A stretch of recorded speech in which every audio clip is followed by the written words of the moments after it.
Okay, so we are broadcasting, and I'm sure we'll go live. There we are. Hello, everyone, and welcome to Adventure on So Many Levels, Rime of the Frostmaiden. We're gonna play some Dungeons and Dragons. Yay! I'm Christiana Ellis. I am the Dungeon Master. Our players tonight, full house, Jason Banks as Rowan Gregor. Hey, what's going on, guys? Paul Weimer as Aule. Salve! David Archambault as Wilfred Cole. Hi! Lee Burdett as Iggy. Now, what's in here? Nobilis as Marcher Northwind. Oh, Kelsey. And Spence as Smaragd Nachtmere. Did we win? Yes, because Mostly. of your impeccably large shoulders to carry us. All right. So, those of you who are watching this on video see an awful lot of dead Duergar on the screen on the map, as you are currently on the forge level in this fortress. But who would like to explain? Hey, record scratch. Yep, that's us. How did we get in this situation? You want me to tell the story? I was going to say Keothi Smash. Guilty smash. Somebody failed a stealth check. Ah. Well, I can recap at a high level if you all would prefer. So, you had previously been to this fortress only briefly when you were exploring rumors that the Duergar had a plan to take over the surface. You briefly decided to leave the fortress behind when they launched a gigantic Charlatan dragon out to attack 10 towns, so you decided that was a more pressing problem. I don't know that you were necessarily planning to return to this Duergar fortress until you discovered that Marcher's long-lost lady love had been taken prisoner by the Duergar, and then you all mounted a rescue team. Along the way, you discovered that there were some of the Duergar who are maybe not that excited with the current leadership. In particular, the fact that Zardarok Sunblight, who created that Charlatan dragon, basically went crazy and ran off into the snow somewhere. Who knows where he is? But it was a little unclear what happens next, so you decided to ally with that faction of the Duergar. You had a great big fight. You rescued Keothi, Marcher's girlfriend. You also rescued a man named Pico, who was very grateful, and now is kind of not sure what happens next. But you know that there are unexplored parts of this fortress remaining to be seen, and ideally you all want to get out alive. So we pick up as you have everything has just gone quiet in this particular area. Keothi has returned from her murderous rampage to give Marcher a big ol' kiss.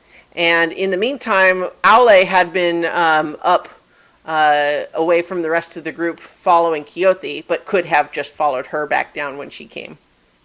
But in the meantime, Iggy, in the under the pretense or perhaps actual reason of attempting to cut off the fleeing Duergar, had also ventured into a secret passage and is all by themselves at the moment. So let's actually just go to Iggy first. What you doing, Iggy? What's going on?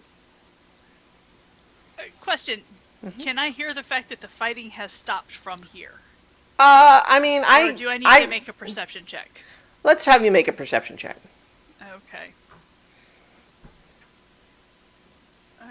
That is a great big old 2. So no, I have no idea that the I think once you went into the secret passage, and especially given that you know now that this secret passage literally leads to an actual no questions about it torture chamber, you figure it's soundproofed. So you're not sure. So basically, since you've been in here, you haven't been able to hear anything from outside. Okay, so I'm going to keep going up and peek out of this door. Okay. So as a reminder, the room that you are currently in is where you fought a couple of Duergar that were torturing a third. That Duergar claimed to be on the side that you were helping and ran away somewhere. You have not seen them since.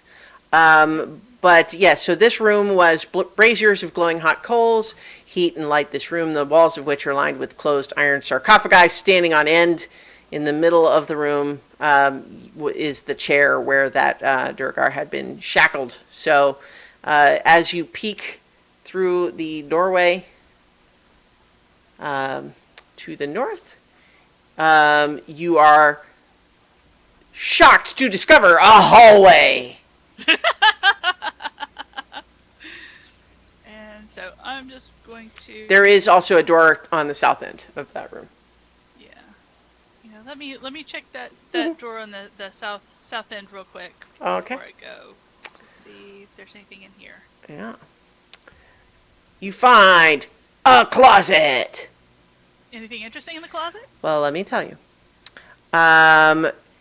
The helpfully named torture closet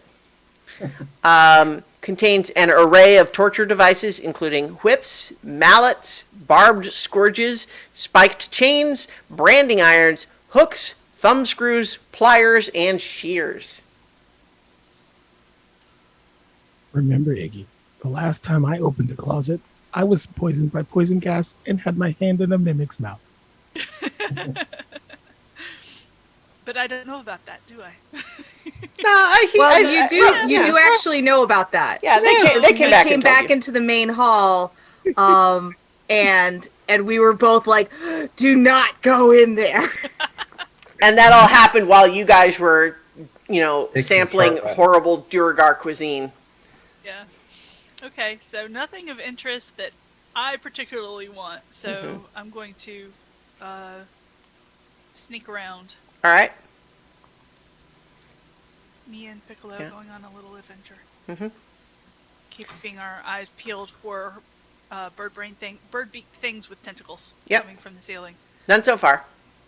Okay. So, anything that I can see up there? No. Yeah, you see more hallway up to the north, continuing along, and there's another set of doors. Yep. So I'm gonna peek inside this other set of doors. All right.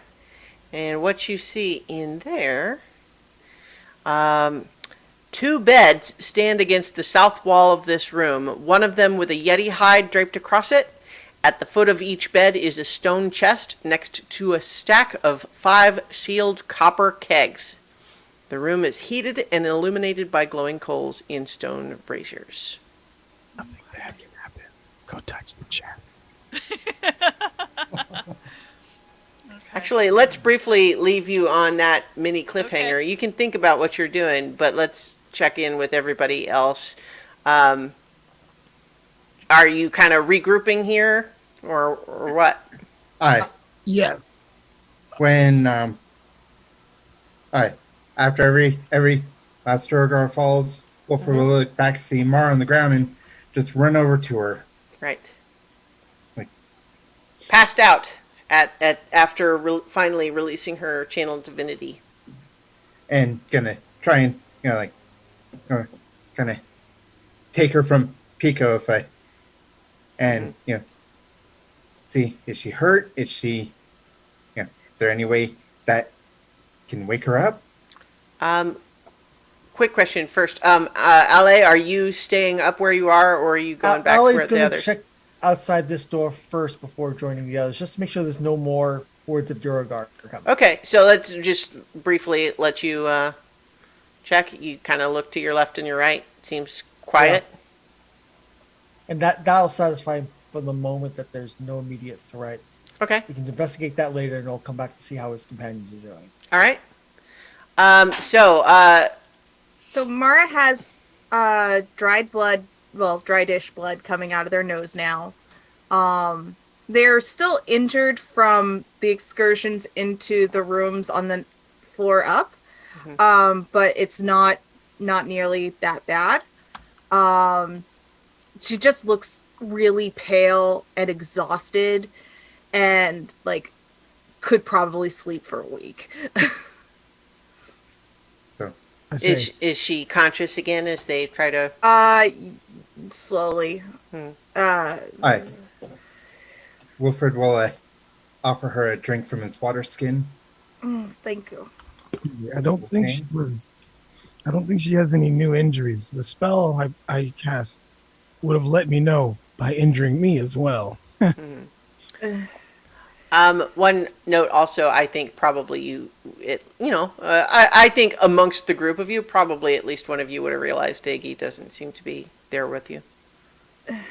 Oh, Marcher doesn't notice. Okay. Marcher has no Well, idea any of this. is Marcher going in on. particular, I feel like, it Very makes distracted this moment. Yes. Oh, sure. Where is Iggy?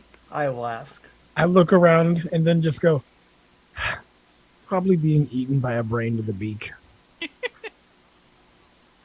Right. We'll fix. And so and so I'm going to guess that Iggy went this way, so I'm going to go tromping off All right. as subtle as the tank to try to find. Well, here's the question, Find the Iggy. Lola. Would you?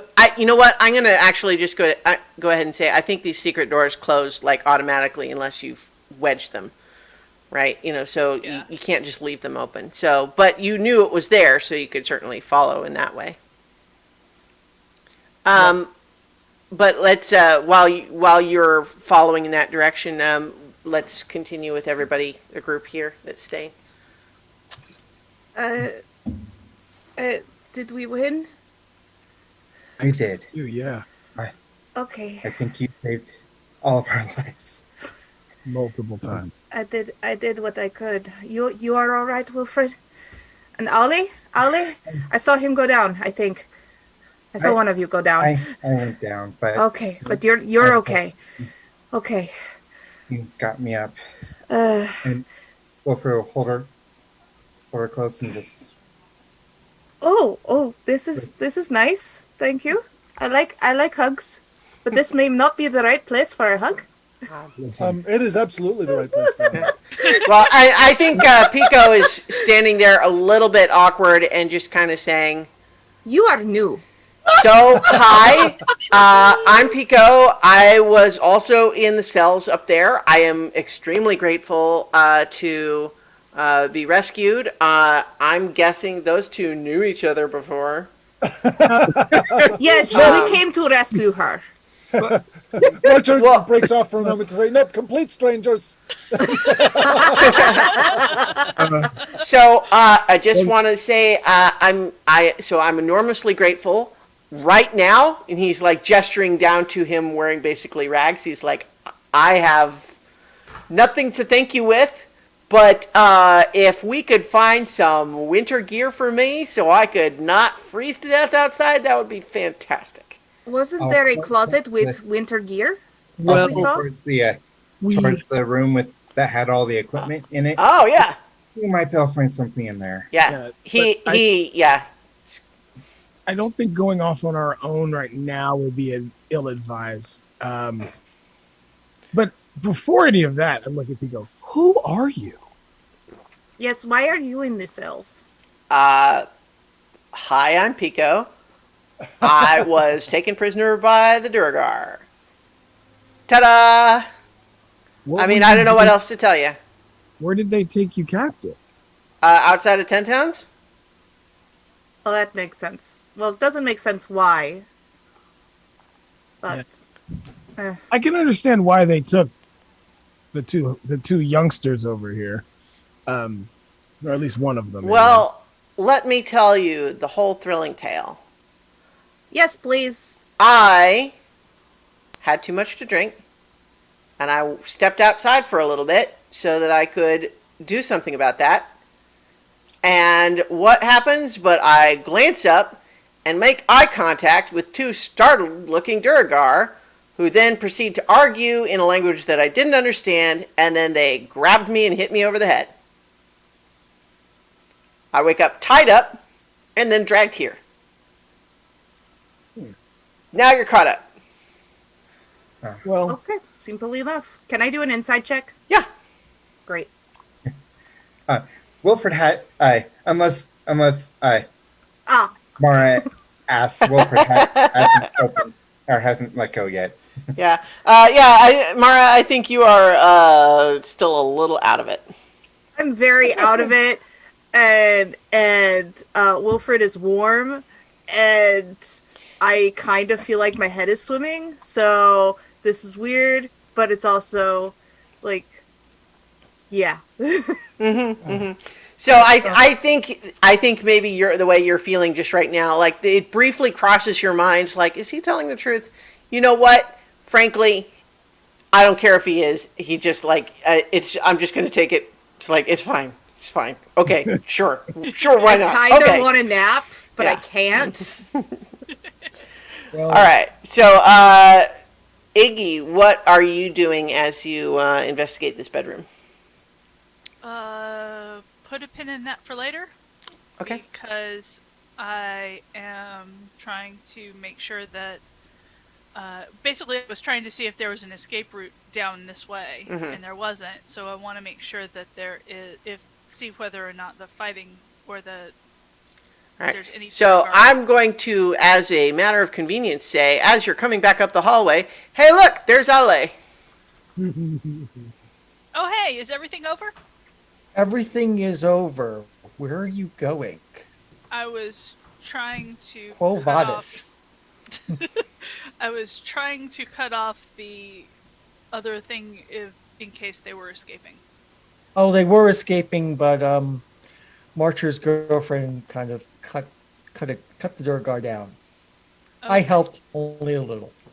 Okay. Well, there's chests and copper things in a bedroom over there. I was checking for exits, but yeah. So once we're intact and we can do it, we can come back and see if we can't see if there's Get some treasure out of this deal. I mean, Marcher found the treasure of his heart, but you know we need some actual hard coin too. Yeah, I think so. Let's go back to the others before we get attacked by something we're not equipped to deal with together. Okay, yeah. As long as the most of the fighting's over, then it's fine. Although unless the fight starts while we've gone, in which case then we should hurry anyway. The DM thanks you for having the party all be in one place. Yeah. Hey, look! Ale found Iggy. They came back. Pico has now dressed himself in some of the winter clothing that had been confiscated, and he has claimed a short sword for himself that was in the other storage room. But he is now standing there, kind of waiting to see what you all are going to do. So, guys, we kind of have a decision to make. We can either explore more of this facility, seeing as we had heard rumors that there was a dragon's heart in here somewhere. It fuels the forge over there. That's what story we were told. And there could be some more goodies around, but at the same time, I think we're all a bit worse for wear, except for Keothi. She's a murder machine. In the best way possible. And I think she is like, moving her shoulder and she says, "No, I'm out of practice, really." Oh, you can murder better? I like your girlfriend, Marcher. Maybe we could trade you for her. She hunts elk quicker than axe. What can I say? No, we should definitely do 2 for 1. We bring Marcher, and then Keothi comes to protect him. I think that if we're not fighting gigantic hordes of Duergar, we'll be okay. Well, if there is more, yes, we did fight a lot of them, but I feel like there are probably more. And I have nothing right now. I could spare someone if they are dying, but I'm tapped out. Oh. Yeah. Well, we could go back up find a to place to hold up in here. we could go back up to the traitor woman upstairs. There's a room back around the corner with 2 beds and a couple of chests and stuff. I don't want to be in a room that looks like it was a room for test subjects. No, it's on the other side. It actually looks like an honest to goodness bedroom. Oh, And well, there are also several bedrooms upstairs that weren't poisoned. Mhm. That Rowan and I were looking at, and now there's no mimic anymore. In there. About that. I think we need to report back. I think we do too. And then we can make a decision. Do we stay or do we go? Wilfred, it's getting hard to breathe. Okay. Yeah. Thank you. Wilfred? Give Mara a hand standing up. Thank you. Thank you. You can still carry me when we get on the elevator. Okay. Oh. I just chuckle. All right. So is everybody just heading to the elevator to go back up to the yeah. yeah. I believe that's middle the level? plan. Okay, so I will just move all your tokens up there.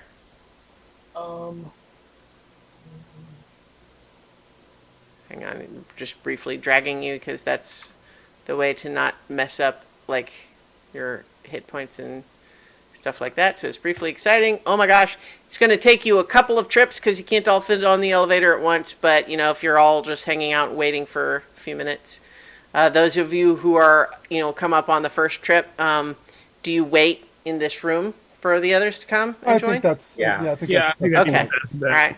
So, as mentioned, that room, seems to be some kind of a sparring room.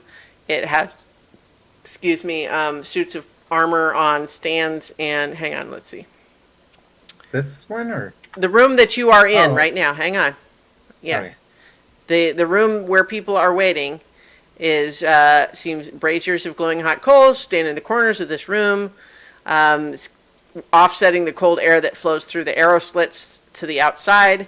Scattered around the room are several training dummies made of wood and sackcloth, as well as 4 freestanding suits of plate armor, and then the elevator.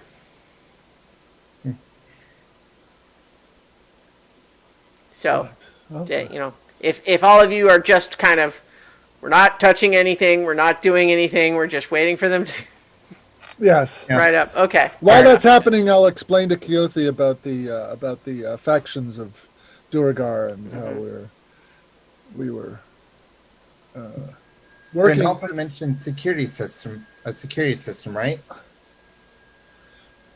Aye.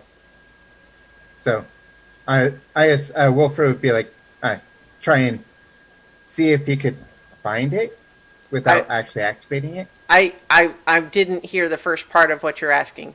Well, Grand Alpha mentioned a security system, right? Like when we were talking to her about it. I'm sorry, I don't recall. I don't remember what you mean. Well, I don't think so, because she told us her. I remember the only real key thing was that she told us to use her name to make sure that we weren't murdering her people. Okay. I think she may have told you not to mess with the things in the training room. Right. Okay. I don't remember specifically. Yeah. All right, everyone's up there together. Good job. Yep. Yeah. Yes. Okay. Yay. Check on Grand Alpha. Yeah, is she still in the dining hall, or has they? Well, how about you guys go find out? Oh, yes. Find out. All right. Okay. You guys moving? Okay. Give me one second. Okay. Okay. I gotta align the map here. Okay. Where to go? Yeah. There we go.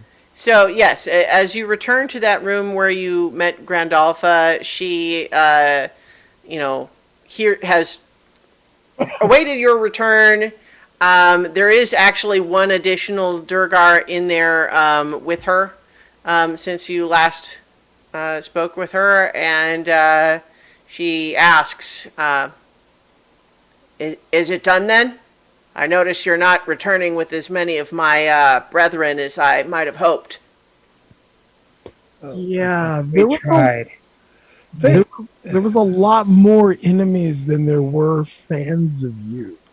They were rather zealous in their turning coat, and rather than be subtle about it. They immediately turned on the other Duragar there, and the huge melee broke out, and we tried to save them, but there was too much chaos. Yeah, whether they were outnumbered or not. Brave, sure. Smart, no.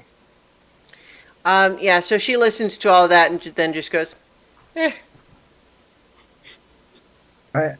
Hopefully, well, no Duragar have come out. So, you've cleared out the forge then? The forge is clear. As You've far been as- everywhere down there on that level? Because We they did had... not check everywhere, but we are all very. That battle was hard fought, and barely won. We're a bit battered, I believe is the phrase. Mara's like slumping against the wall, just like Iggy will kind of sidle over and kind of prop her up. think. So what she's saying is, I would prefer to not try to risk leaving the fortress until I'm confident that we won't be attacked on the way. If you need to rest, I certainly can't stop you, but I would ask you perhaps to not do it in my dining room. Understood.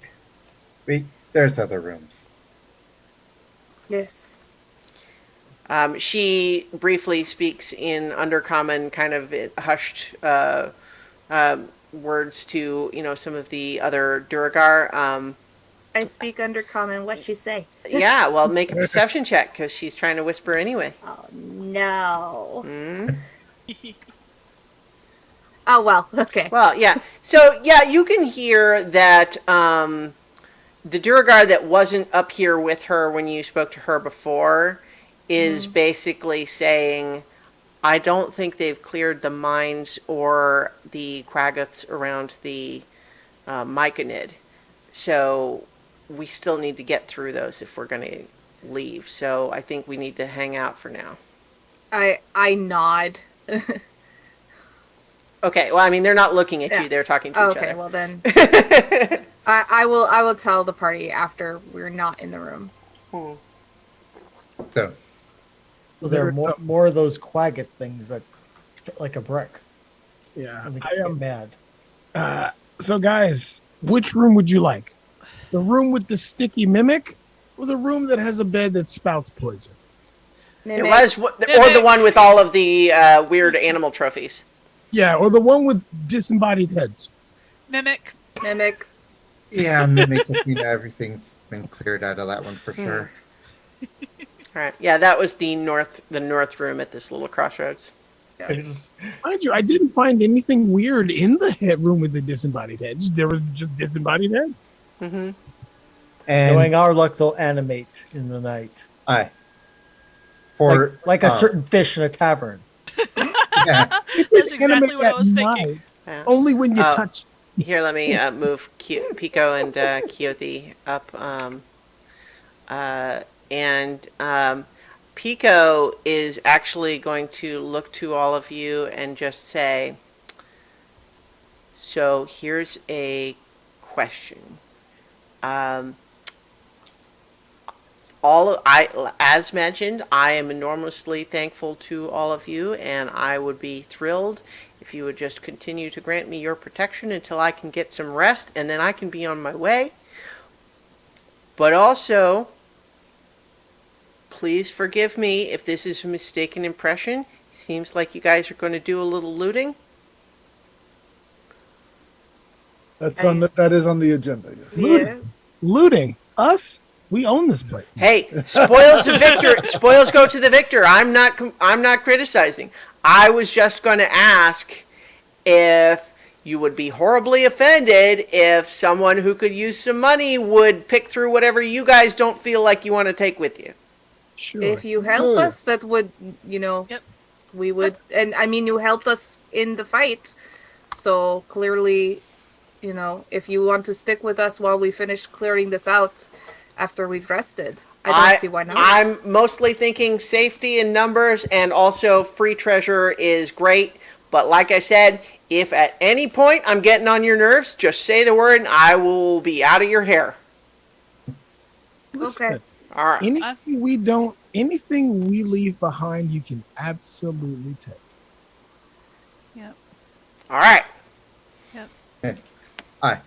So Wilfred's going to set up an alarm spell around the door. Okay.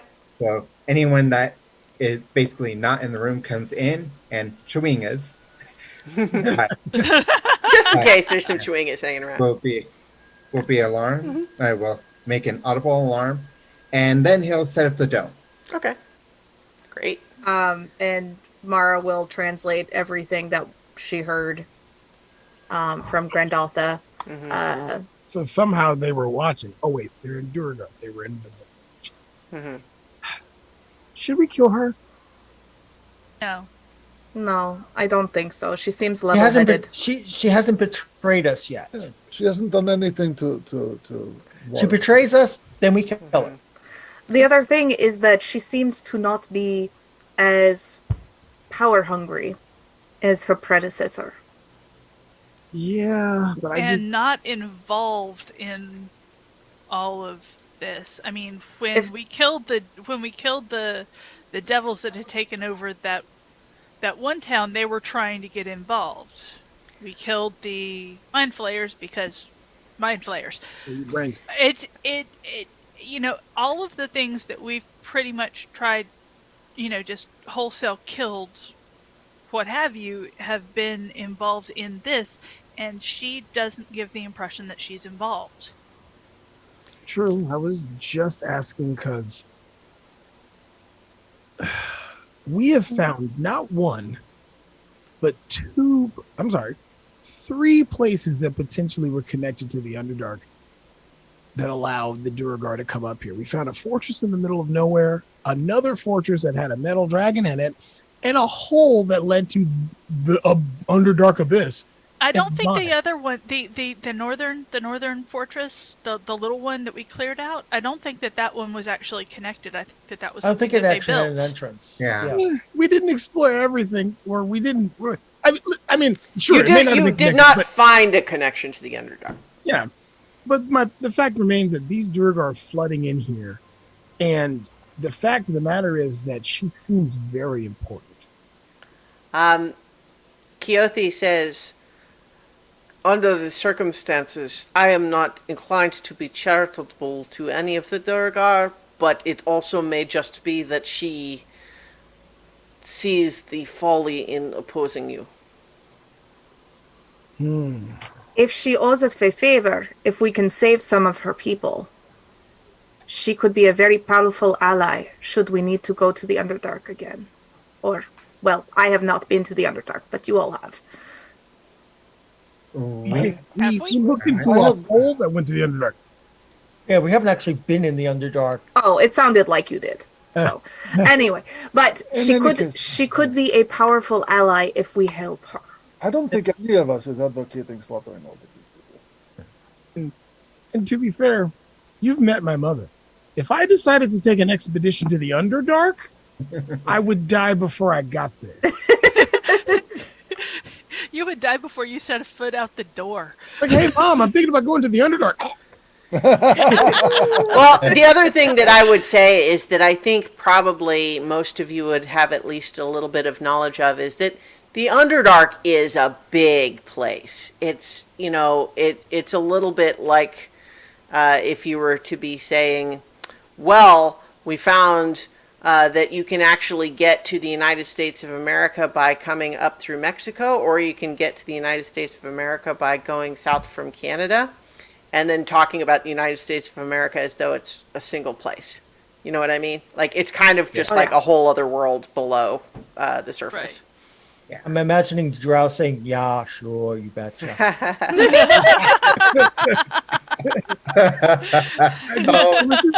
Oh man, Canadian accents on Drow. Because don't get me wrong, we let we cut the strings on the puppet boy, which is fine. He seems very cowardly, but she seems shrewd, cunning, and Dangerous. yes, Yeah, which well, is not necessarily a bad thing No, but if she owes us a favor. true, but she's being nice enough just to be dangerous. I, I think you're reading all too much into it. I agree. We just slaughtered dozens of Duergar down there. I think she knows better than to mess with us. Knows better to mess with than Kyoto. Kyoto killed a lot. Yeah. Well, let's all get some rest if we can. Yeah. We should still set up a watch though, just in case. Kyothi and I will take the last watch. Okay. Why I will break take the center rules? watch. I'll take the first. I'll Okay. take the first with you. All right. The fortress is not a silent place, but it's quieter than before, especially now that things are kind of going still a little bit. I think you occasionally hear, some soft voices like outside the door, but just like they seem to be speaking in Dwarven, and there's no like urgency. You just imagine it might be people talking in the hallway. But no one attempts to come in the room at all.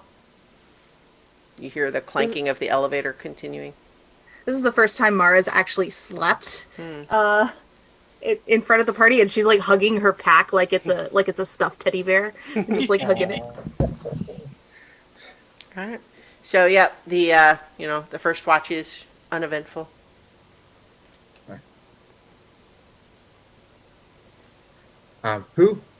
Wilfred would take second watch. Yeah, I'm with Wilfred on second watch. Okay. Likewise, nothing seems to happen. Like you guys could talk if you had some specific conversation, but there's not really anything else going on. Wilfred just kind of, his eyes wander towards Mara and like seeing her hug her packs, like Yeah. I'm not going to break the silence. All right. So, third watch would be, Keothi and Marcher would have gotten their full rest, and let me know if you would want to have a scene with her, but otherwise you guys would be. I think by this time we probably would have said a lot of what needed to be said anyways, and we're just enjoying being in each other's company. Sure.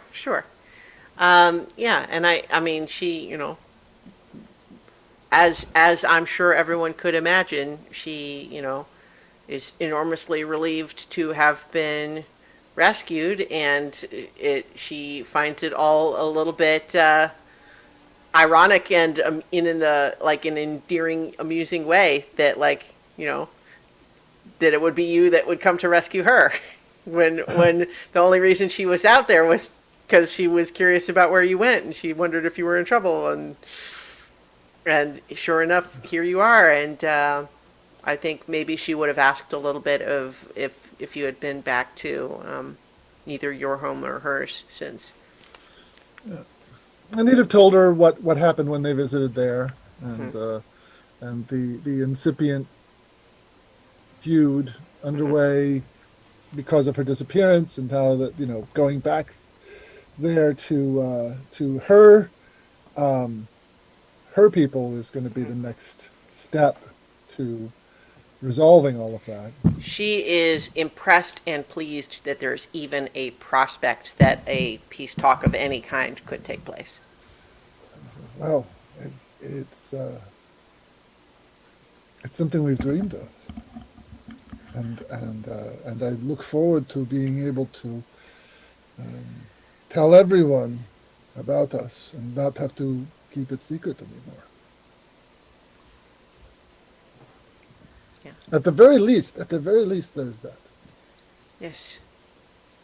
And I mean, after everything that's happened, how could either of them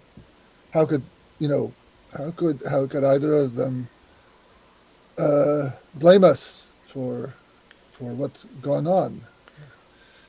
It is just stubbornness now. It Yeah, is. It's. and it always has been. It's just that. Well, let's see what happens. Anyways, we have to get through this part first. Mhm. Because we're probably not going to come back here and, hey, there's stuff here. Right.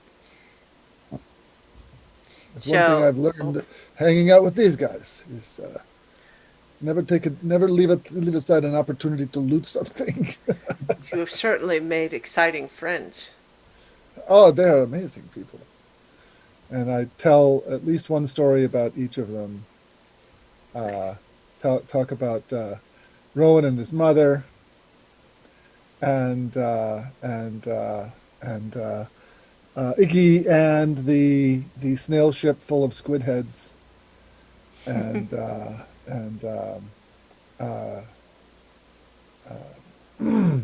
and the gem mines, and David's character's name I can't remember. Wilfred. Yeah. Wilfred. Wilfred and his sister and their whole thing. Trying to think if there's a good story for Aule. He wandered in the wilderness in the cold. That's not yeah, very he- exciting well, or interesting. He had the vision about the dragon and making a choice yeah. between the. Yeah, and definitely the conversation that he had with Aule about Bahamut, and whether someone like him who's Mhm. definitely not a metallic dragon ancestry like Aule is, Mhm. and whether he would be welcome there, and how Marcher has been considering taking Bahamut as a patron, but there's because of some of the miracles that have happened in the course of their You check on the flower. flower. The I flower. had Flower in the The moonflower that's in your armpit. Oh. Yeah. Well. Okay. Yeah. Let's check on that. I'm trying to remember. It's been a couple of Been a days, while. right? Or how long has it been? It's been a few days. Okay. Moonflowers grow best in the dark, in warmth, and if he's kept it close to his person. There's that, and I don't know if you've been watering it or not. Well, I'm sure that while I had not forgotten entirely about it, I'm sure that someone who actually has a flower in their armpit would have a hard time okay. Yeah. losing track of it. He's Yeah. not that kind of guy. So I think if you examine it, you obviously have to handle this little pouch of soil very carefully, but you see just the tiniest little hint of a shoot that seems like ready to break the surface. Well, this is promising. I'll have to show this to Mara when she wakes up. What So is that's the it? story Yeah. I tell about Mara. All right, nice. I think you probably at some point explain about like the attack on 10 Towns and all of that, because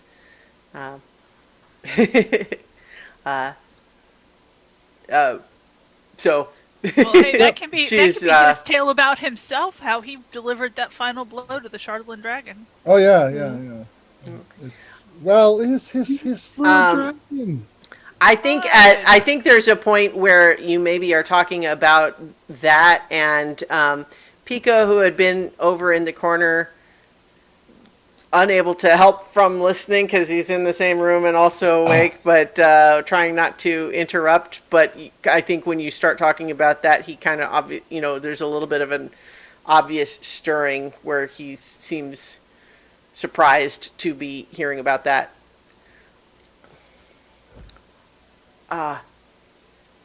So, how much of Targos is left? nothing, I'm afraid. The dragon was very thorough. Wow. We managed to save the majority of Saved. Bridgehander? Brinshander and a portion of East Haven, and that's about it.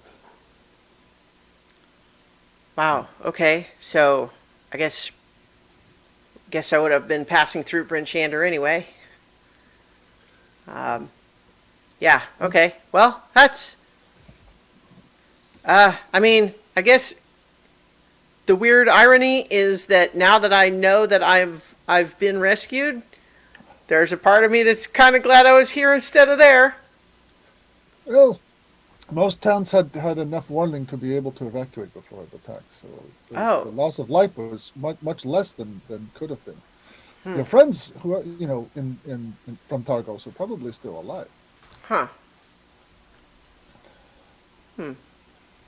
Depending. I mean, there were a lot of people who people who decided they didn't want to leave, and people who fought back. But ordinary townsfolk, now the places, the structures that are still up are jam packed with refugees. Mm-hmm. But, yeah, we were able to. I mean, we were able to send warning to a lot of towns, and people were able to escape. He gets kind of thoughtful about that and quiet and does say like I'm sorry for interrupting. I know it's not wasn't supposed to be including me, so sorry about that. Don't worry.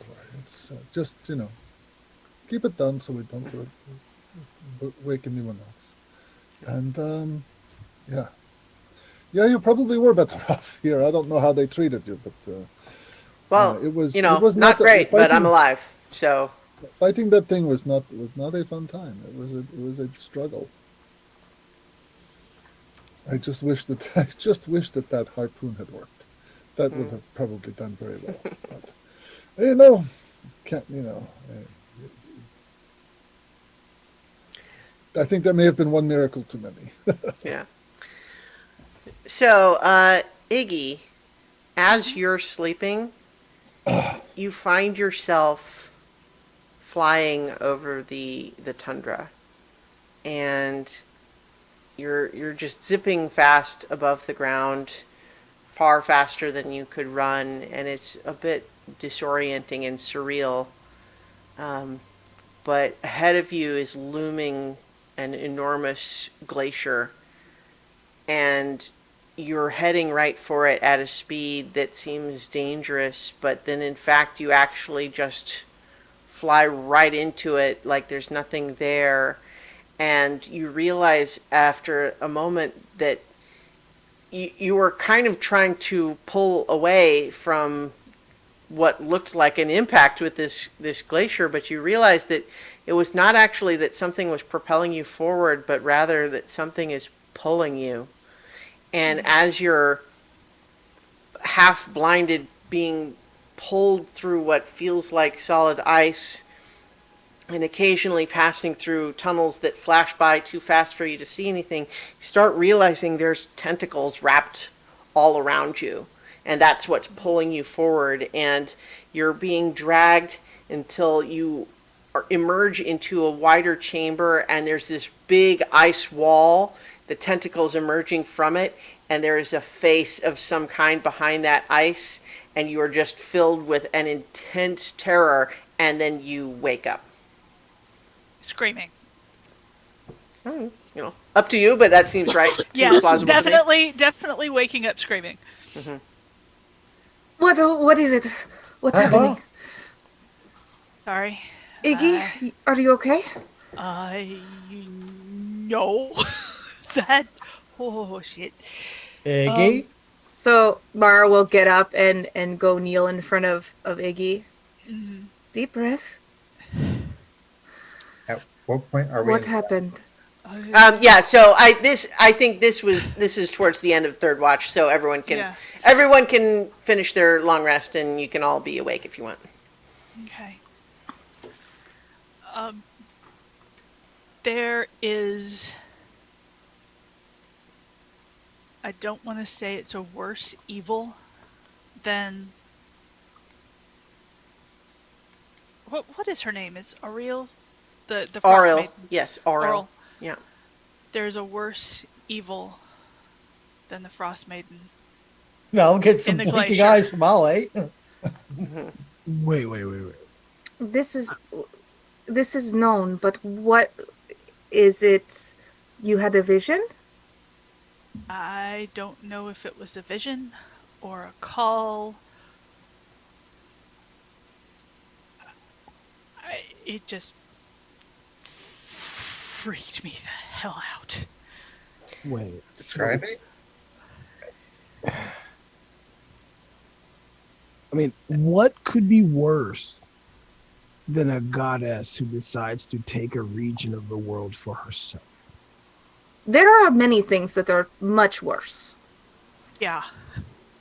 How How about a possible extraplanar entity that wants to devour all of life? Maybe. That Boy, does qualify. I think that qualifies as even more dangerous than the Frostmaiden. Great.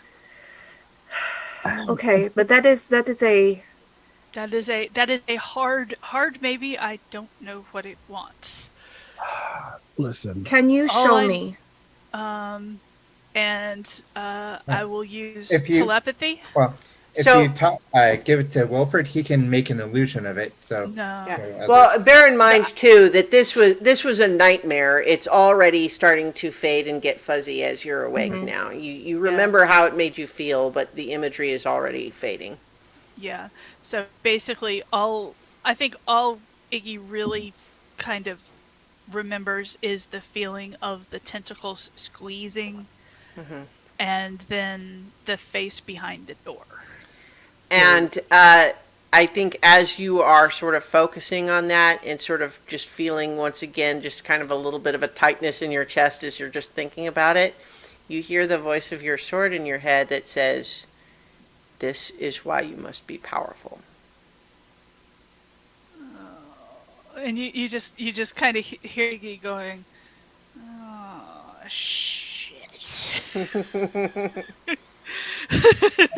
you know, But he'll give those images to Mara because he thinks that Mara, as well traveled as she is and as experienced in the things that she is, she's probably the best one able to handle that at this moment.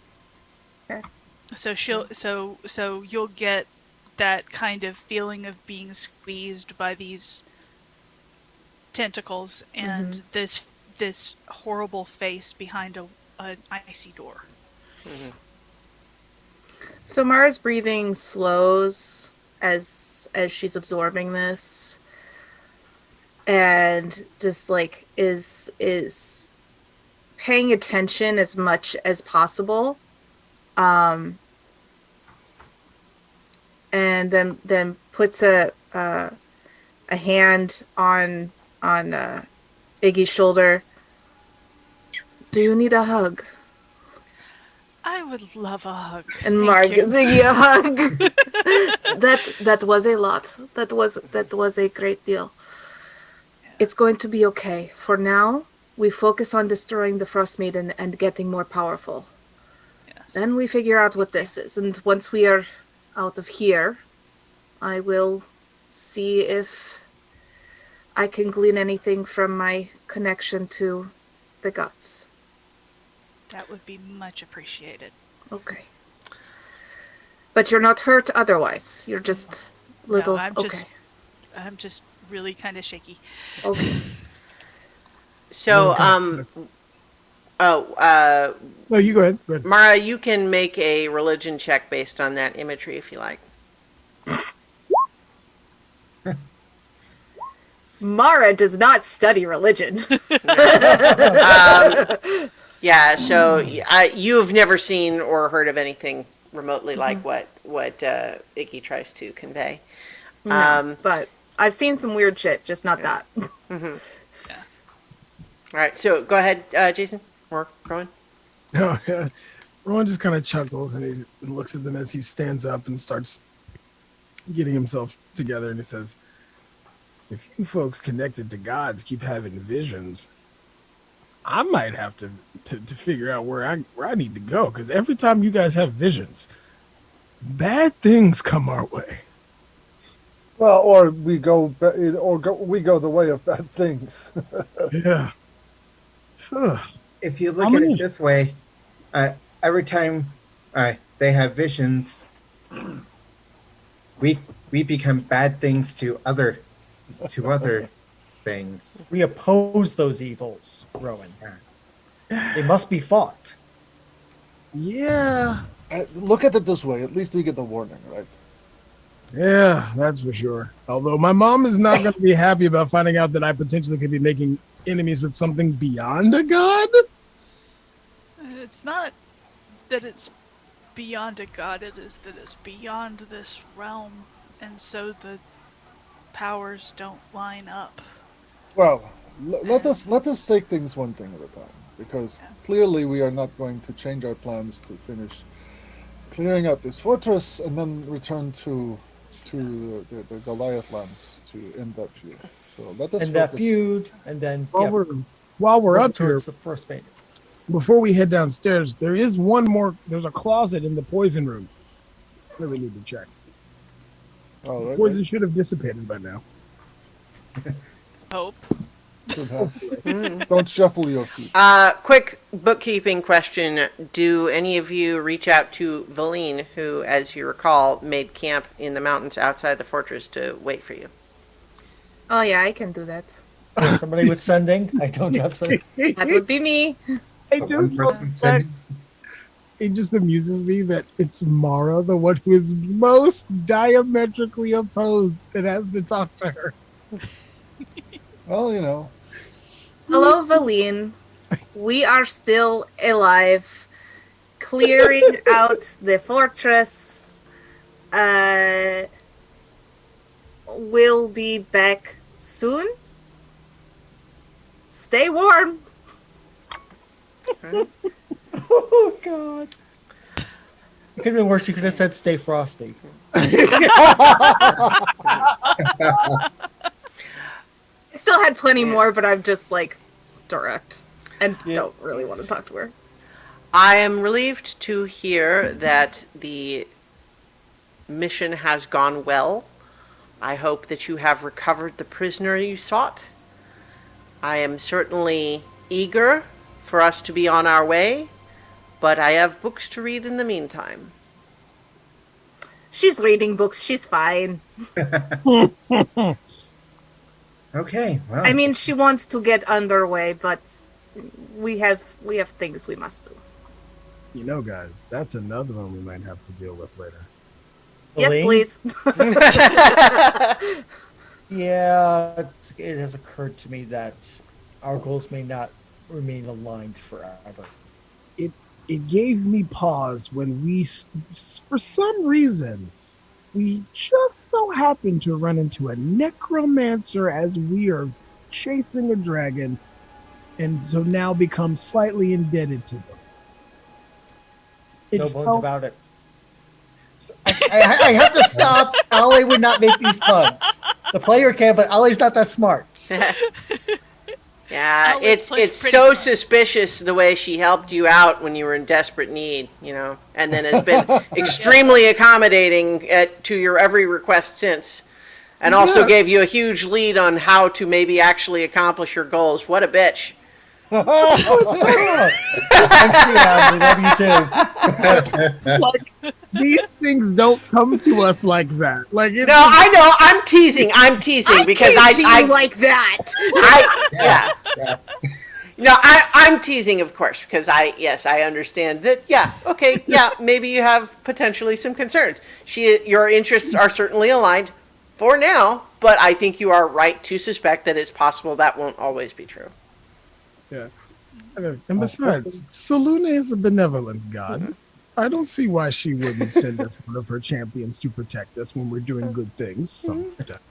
or at least fine. Maybe. So, Right, so poison closet? Yes, poison closet. Poison All bed right. closet. Poison bed closet, then... Okay.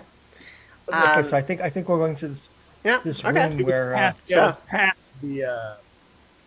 was past the giant hall. So, Do you check in with Grand Alpha? We can peek in and be like, we're alive. Yeah. So it's clear, first of all, that there are two more Duragar in there with her now. And she says that some of them had been hiding when all of the combat broke out, and she's going to discuss that with them. It doesn't need to be any of your business. But in the meantime, she is still waiting for the all clear because she would like to return to the Underdark unaccosted as soon as that is an available choice. How many more of your people are there that we should be keeping an eye Unaccounted out? for. Yeah. Well, I don't have a full roster of how many of them lay dead down in the forge. That would be a difficulty. Yeah. Okay. Well, we'll still keep an eye out for them, and we'll try to send as many of them as possible your way. Thank you. I'm not expecting any more.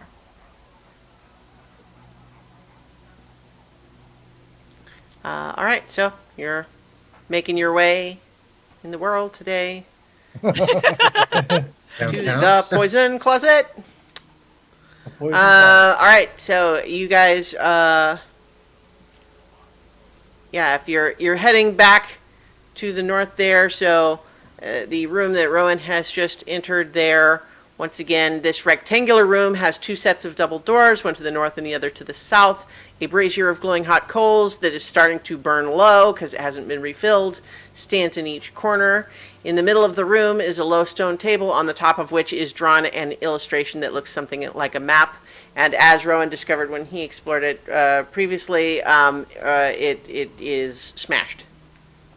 Yeah, I want to take a a rag that I would probably big enough that I would use for like a torch to grab the Charlotte little dragon statue up. Yeah, there's a little model of a dragon that was designed to be like a mechanism so that it would move on its little path on the map before it was smashed.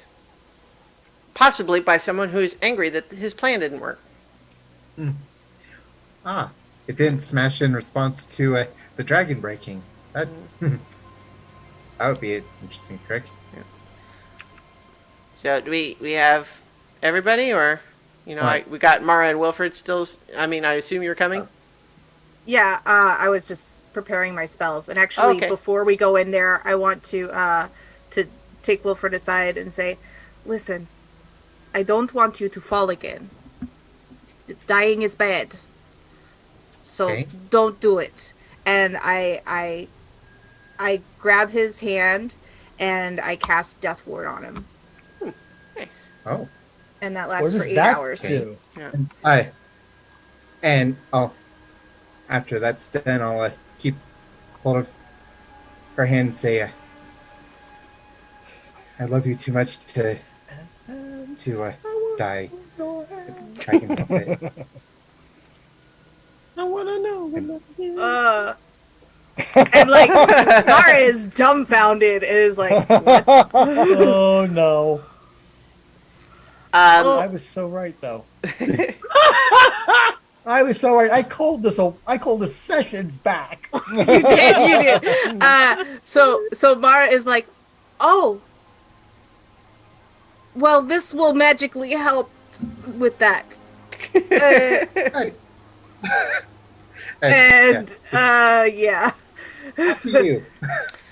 So as you guys are heading in through this room, before you go into the as you're starting to proceed north, excuse me, Pico points over to the southwest corner and kind of says, "You guys did see that secret door, right?" No.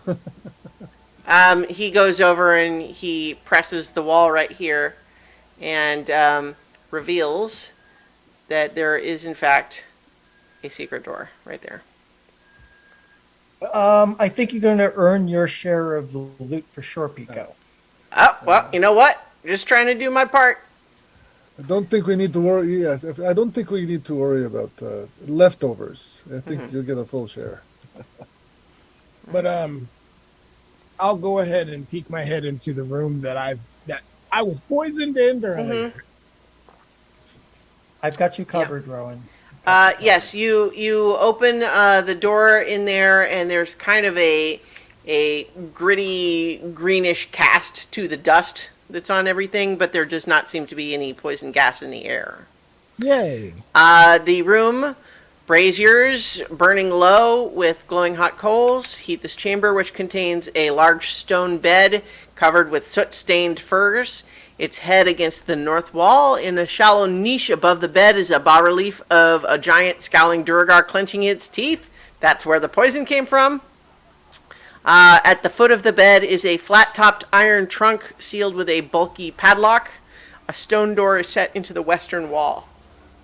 You already took everything out of the trunk because it was when you emptied it that the poison went off. Yeah, that's what I say. I say when I took everything out of that trunk into the room filled with poison. So just stay away from that because I'm betting there's a pressure trigger of some sort.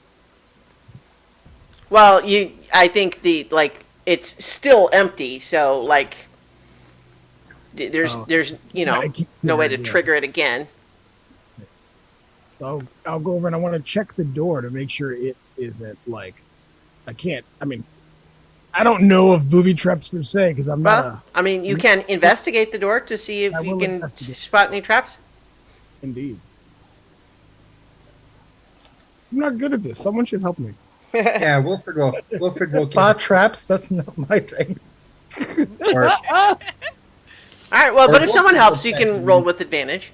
Yay! I will move away from that area. That's pretty good. Okay, 19, yeah. Yeah. You don't find any traps? Sure. All right, let's open this door. All right. So on the map, you see a very exciting small square. In the closet, the western door opens into a closet that Zardarok has converted into a shrine. You see, embedded in the south wall of the closet is a 2-foot-tall statuette of Deep Dwera, made of Chardalyn. It depicts a nude female Duergar with no facial features and a spiked crown atop her bald head. It's similar to that big statue that was down there, except it still has its original head. Stacked on smaller shelves around the statuette are 7 Mind Flayer skulls. Oh. Yeah. Hey, Iggy. Yes. You would have had to make a check to identify it if you hadn't already seen the bigger one downstairs. An indentation in the statuette's base holds a key. How are we gonna look at this? Look at this. I'm gonna grab this key. Oh, you know what? Technically, you wouldn't have seen that unless you picked up the statue, but I just told you anyway. You look at the key, and you're pretty sure it's the key that would have unlocked the chest that you smashed open. Ah. Well. Okay. There's another chest downstairs, so maybe take the key with us and we can. Wait, so, okay, here's the thing. I described this in a little bit of a bad order. Does someone pick up the statue? Oh yeah, Iggy will absolutely pick up the statue. Make a wisdom saving throw.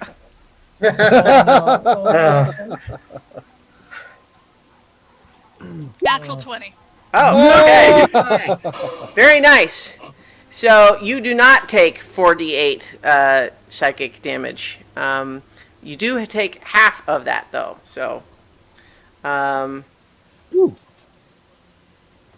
so you're going to take 10 psychic damage as you touch this statuette and find that you suddenly have the terrible sensation of having your brain devoured by an illithid.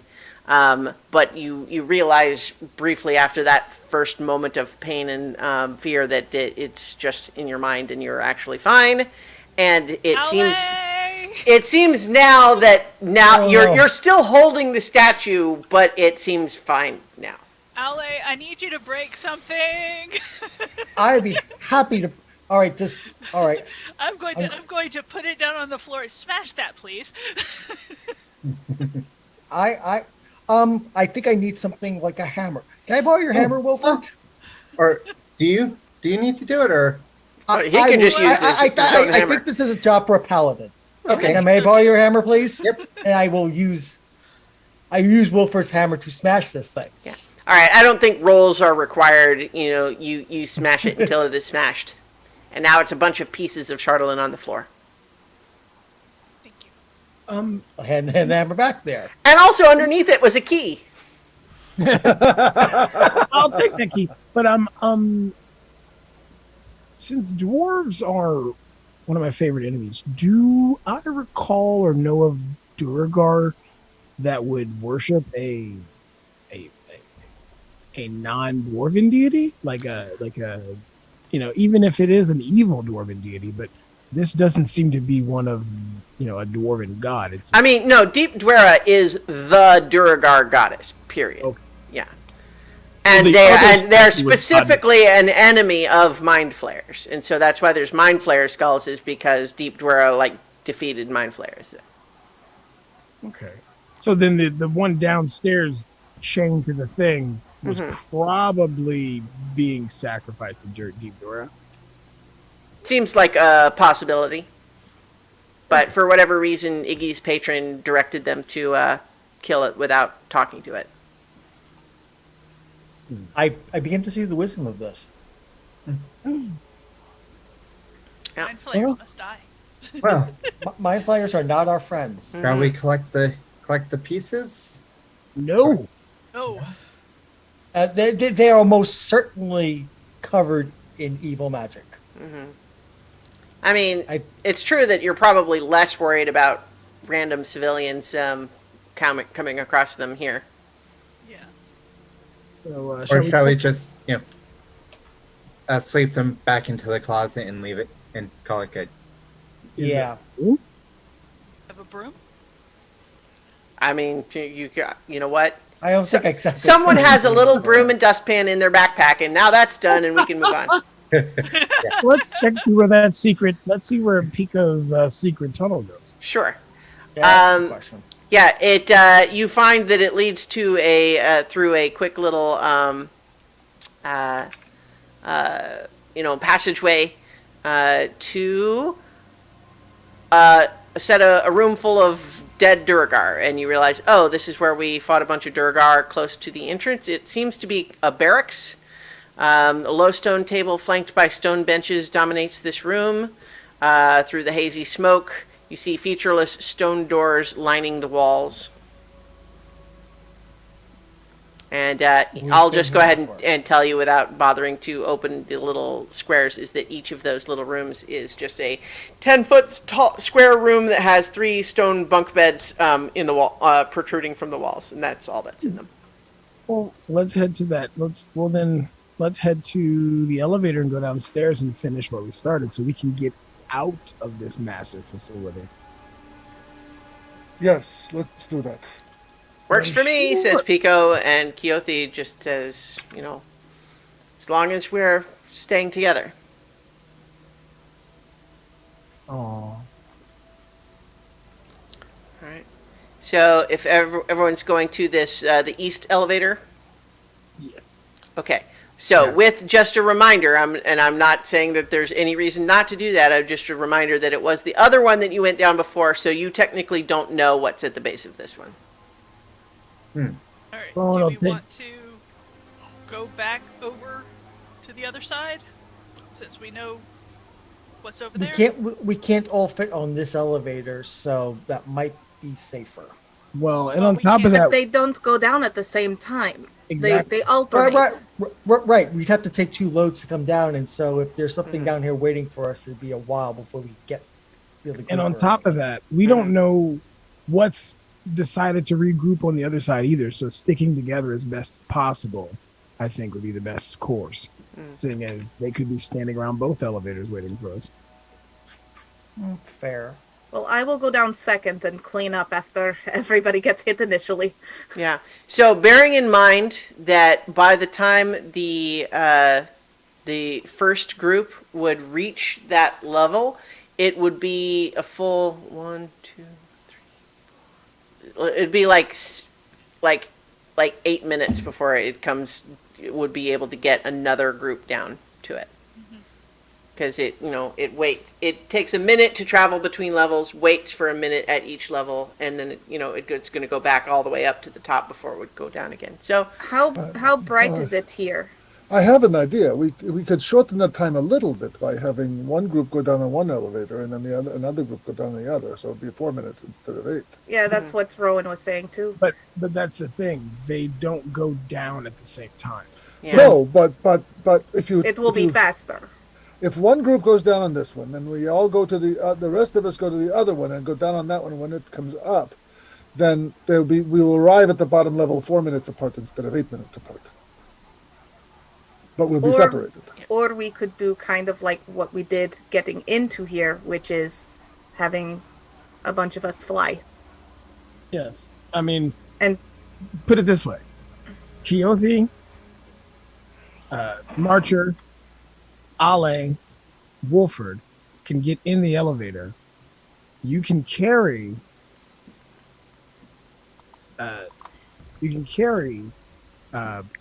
Mara and Iggy. I am absolutely 100% going to allow that the 4 biggest people can stand on the elevator platform and each of them have one of the smaller party on their shoulders.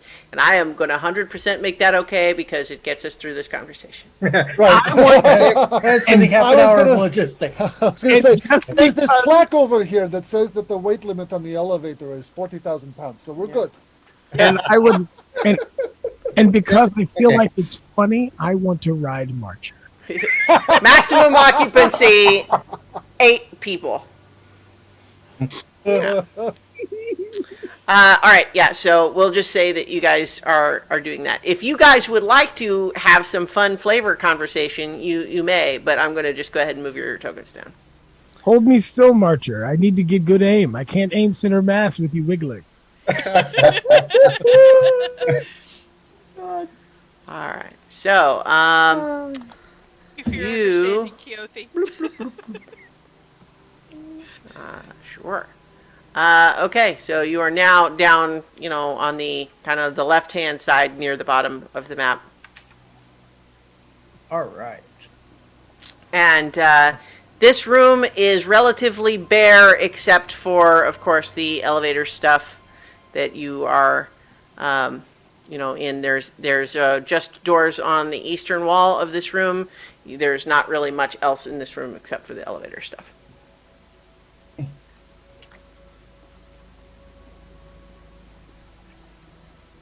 Well, can someone go? Oh, I can go invisible.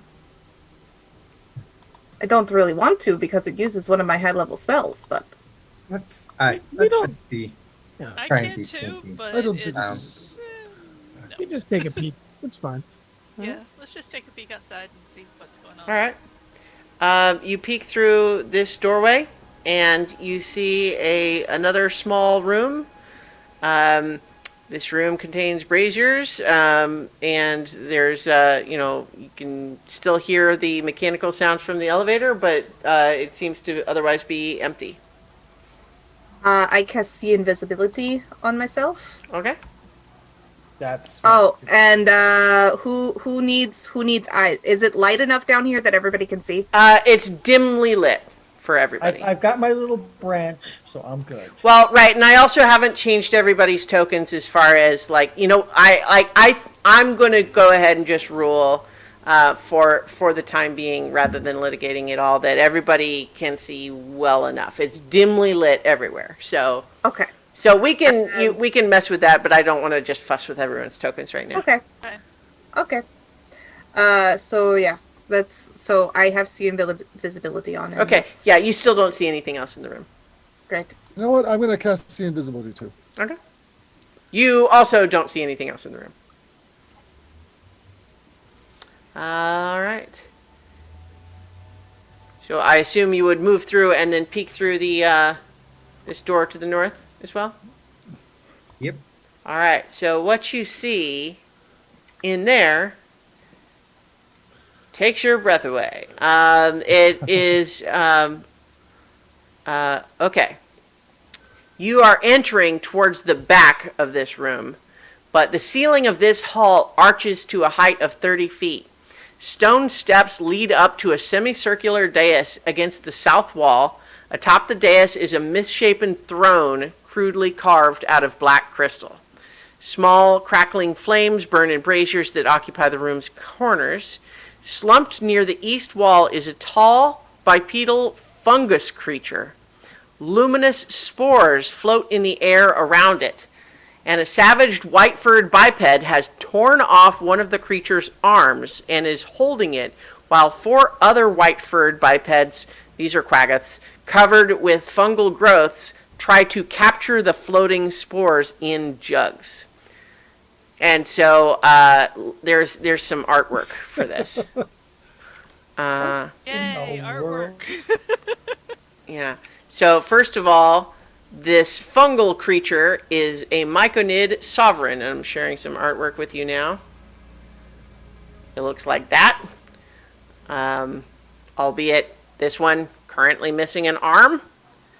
There's actually also, I think, specific artwork of this room, like just beyond even the creature. Let's see if I can find that. No, that's not it.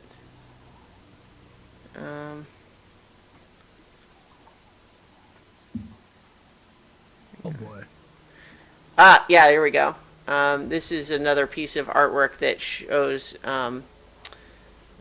this scene of this poor creature being threatened with its own arm by a quaggoth, while weird fungus-covered quaggoths stand by and try to capture all the little spores coming off of this thing. Okay. So that's what you see when you peek through that door. Alright, votes for going and blasting? That seems like the right thing to do to me. All right, so well, how about we just go ahead? We will just go ahead and roll initiative. Let me briefly set that up. So I will get all of you on your on the tracker. Now I was gonna ask Mark, can you do the Right. the initiative thing you do? Oh, yeah. It helps if I have my character up.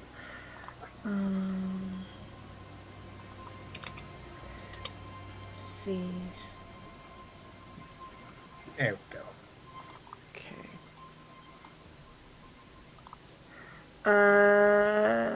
Wow. Which one Okay. is it? I have.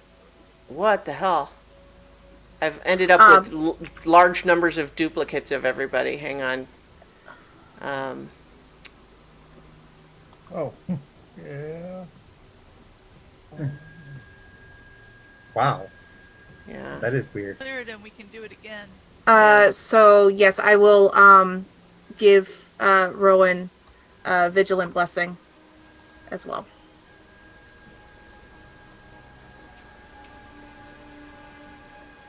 Okay. Don't know why I got so many duplicates of everybody. Okay, I see just one of everybody on the tracker now. So everyone roll initiative and tell me if there's any problem. No problem. I would go ahead and take Piccolo off. Okay.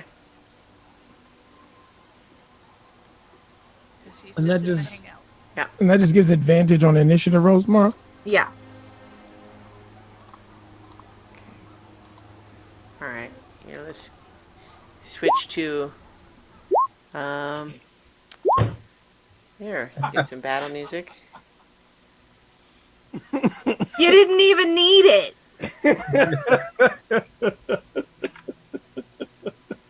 That is the highest initiative I've rolled in this campaign to date. That's pretty good there. 1919. 1919. Okay, and then Good year. It's also root beer. Hey, 1917 was a good movie. okay. There we go. Okay. Wagons. I hate these guys.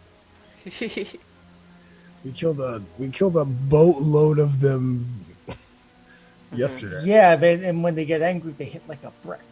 They sure do. Although as previously mentioned, 4 of the ones in this room have weird fungus growths on them, so you think it's possible that they are weird in some way. Quell Surprise. Focus Yeah. on one at a time, so we're not having lots of them berserk. Yeah. Hang on. I have to get. I have to get Keothi up to. How about this, Nobilis? How would you like to run Keothi? That sounds just fine. Yeah. So let me. Do we Give want her to do to like you? we did the last time and like bottleneck them? I don't think that will be necessary. There's fewer of them. Controlled by. Oh shoot! No, I don't actually have an easy way to do that. I'm sorry. It's kind of a whole thing. I will maybe do that at another time, but Okay. I can't easily do it right now. But I will get her on initiative. Did it go? Yes. Okay. She rolled really low, and then. Gosh, I have so many things to keep pulled up. It's okay. It's a-okay. All Take right. your time. Indeed. Okay. So Pico gets. Okay, so I think I've got everybody now on the tracker. So let me sort it. Mara, I had 1 extra double of you, so let's remove that. Looks like I've got everybody else, so let's sort that and then get moving. So, technically, all that has happened so far is that Iggy peeked through, saw what she saw, or saw what he saw, and then came back through the door. No, they didn't seem to notice. Wilfred, you're up. Okay. Big announcement. Wilfred is going to.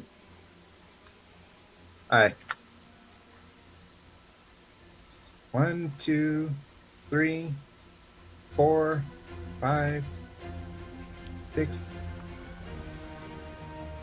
And just. Yeah, so technically this is going to be a surprise round because they have not noticed you guys. So I'm gonna just dash up to this one. Okay. Do all of them have the fungal growths on them? No, the one that you ran up to is the only one that doesn't. The other 4 do. Okay. Running up to that one. Okay. And that's it. Okay. Well, it's a surprise round. Or did you dash? I dashed. Okay, so that means that the surprise. Yeah, so it's a surprise round, but they're not. So they. Okay, yeah, it's a surprise round. That's what you do. That's good. Okay, Rowan, you are next. Alrighty. My eyes widen that Wolford charged out. Well, shucks. Let's see here. Entangle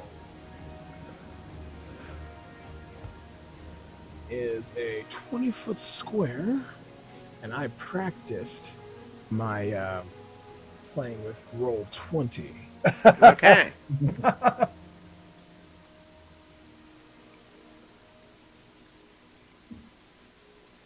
Ah, crap.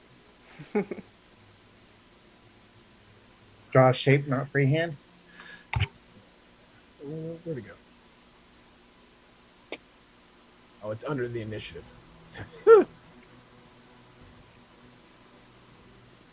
You're just trying to. I can draw a square for you. There we go.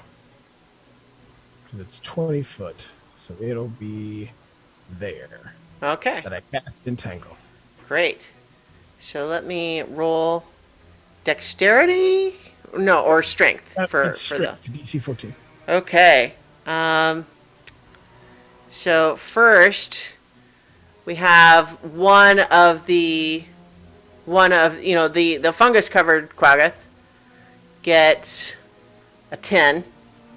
So he's going to be Restrained. Let's use. I feel like there was a token on here that looked just like vines, but I don't remember it. So we'll use this to indicate that. The big Micronid is going to roll, and he's going to get 3.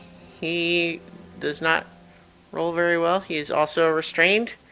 And then the non-fungus covered Quaggoth rolls and gets 12. So I guess that's all of them, right? That is all 3 of them. Yes, it is. Right, well done. They are startled and surprised as these vines suddenly grow up around them and twist around them, restraining them in place. So that means, guys, unload. All right. Okay. So that was Rowan. So now it would be the Quaggoth, the fungus Quaggoths, but it's a surprise round, so we skip them. Ale.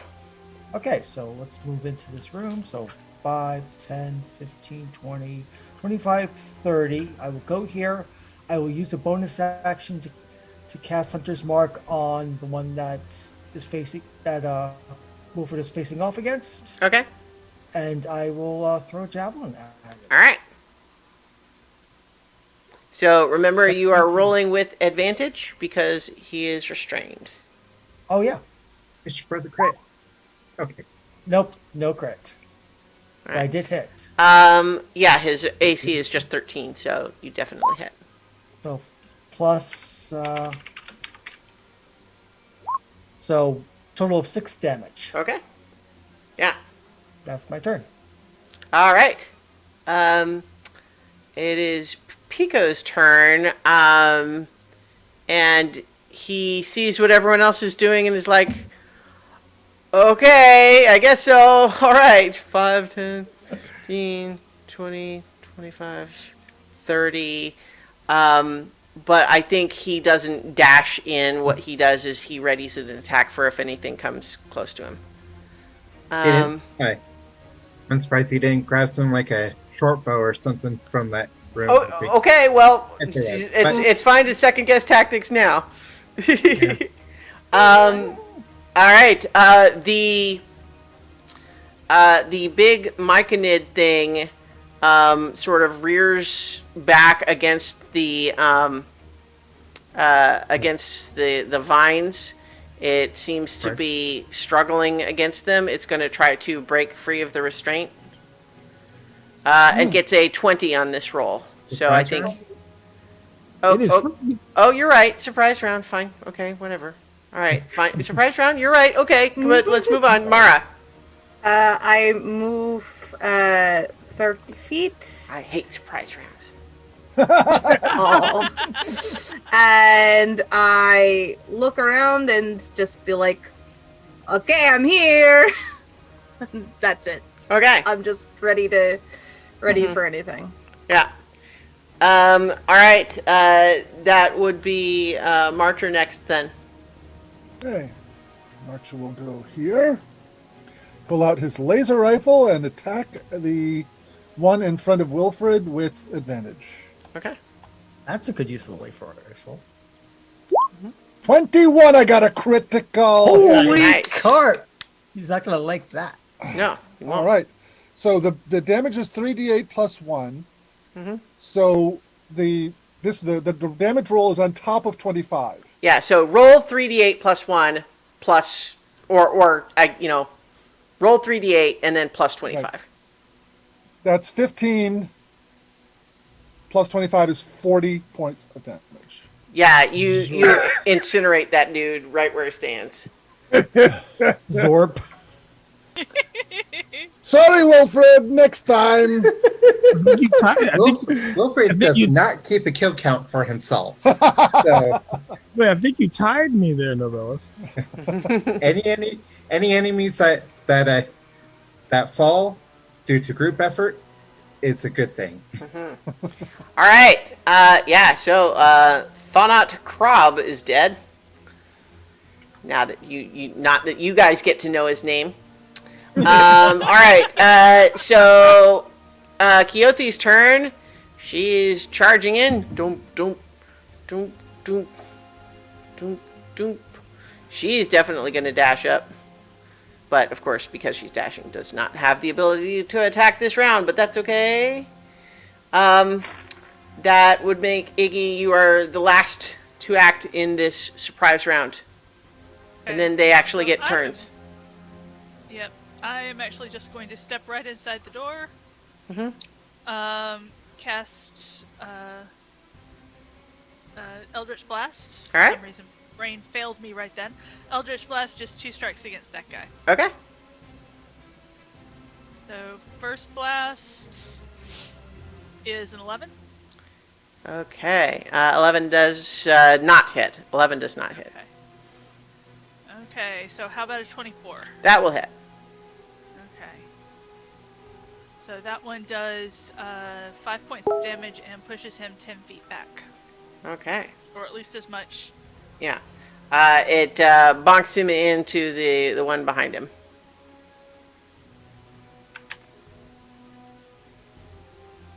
All right. So, that is your turn. Okay, we're back at the top. Wilfred. Okay, well that one's down, so I'm gonna go ahead and go down to this one and swing with my warhammer. Yes, with advantage. Advantage is a good thing because first roll is a 9. Of course, second roll is a natural 1. Oh. Well, So- it happens. So second attack. All right. Let's see. 12. 12 does not hit. Yeah, but I'm there. Okay. Yeah, so I think there's a thing where, well, okay, never mind. I was going to do some flavor that actually doesn't make sense because I think what you realize as you're charging up to this thing that is clearly restrained and struggling against it, but its eyes are very like vacant, like there's no there behind those eyes. All right. Rowan. Since my compatriots are attacking the small guys, I want to hit the very big, dangerous-looking thing in the middle. Why? They were torturing it. Well, that's the interpretation I have of what's going on. It may be wrong. The image, the image that she showed was that there was a thing attacking the thing. One of the Quaggoths had torn the big thing's arm off and was threatening it with it. And while the others were catching the little spores it was giving off in jars. So is the Quaggoth that was ripped its arm off, is it dead? That's the one that Marcher vaporized. And I helped. You did. It would not have insta-killed him if not for your damage. I mean, so you tell me. I mean... So then I will move here to get a better shot of the room. And I will, as a bonus action, put Hunter's Mark on the one to the north of the large fungoid creature. All right. And I'm going to take 2 shots at him. Okay.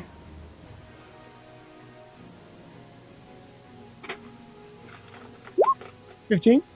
15 does hit. And for the second one, 19. That also hits. Alrighty. So, first shot damage will be a D8 plus 1. Oh, he hasn't been hurt yet, so ignore the Colossus. But that'll be 8 points of damage Okay. for the first shot. And then for the second shot, Colossus can apply to that one. it can. That'll be 9 points plus 3 for Colossus Slayer. All right. And And then your hunter's mark? that's what I was about to get to.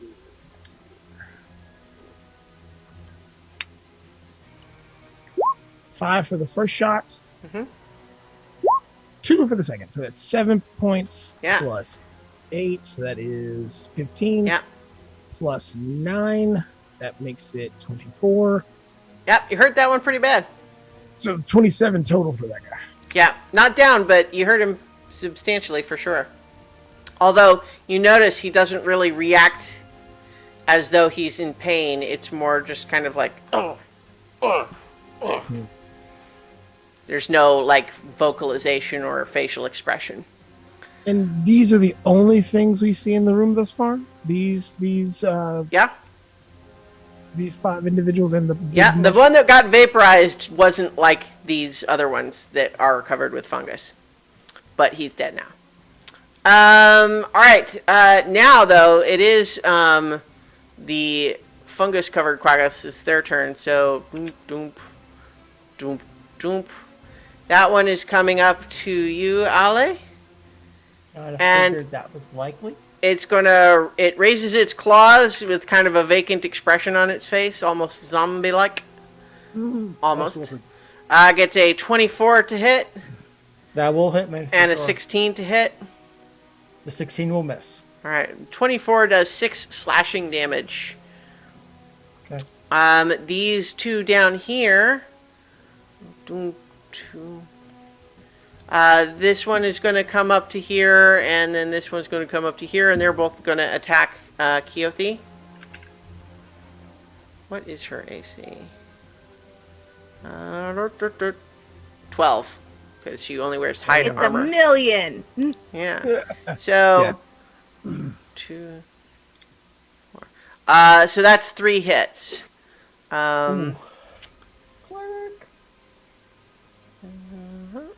For a total of 19 damage. Could have been much worse. And then the one that is restrained is going to attempt to break out of its restraint. And it gets a critical hit. It uses its action, but it is now no longer restrained. All right. Ale. Well, I have one of these Quagga things right in front of me. First of all, as a bonus action, I'm going to move my Hunter's Mark to the target in front of me, since Thor, not Rob, is dead. And then I'm going to swing at it with my sword twice. Looks like we lost David for the moment. Fortunately, Will a 14 hit? Oh, hang on. Sorry, I got briefly distracted. Did we skip Wilfred's turn? Did we? Or no? No. Wilfred's at the beginning of the order. Right. No. Yeah, because he went down and he just missed. That's right. So a 14 was Ale's hit. It does hit. Okay. So that's 7 for that, plus the Hunter's Mark is another 4, so that's 11 damage. All right. It's pretty hurt, but not down. I get another attack. Let's see if I can do more. That's a Nice. dirty 20. So That'll I'll hit also again. hit, of course. Yeah. Plus, come on, big bucks, no Emmys. So a total of 10 damage. From Yeah, that. you kill that one. Yeah! All right. Decapitate the Quagga. So, also, your Hunter's Mark was on the one that Marcher killed last time. So, if you wanted to move it, you could probably do so. Because the green dot on this one is the one that Rowan just put on it. Well, I told you I moved it to this one, and then Oh, next okay. round I got to move it Okay, again. yeah. So technically, you both had it on that one then, right? Yeah, so, we both had it. So I can't it's put 2 on there, confusing. but yeah. Yeah, All right. we're both gonna have to move it.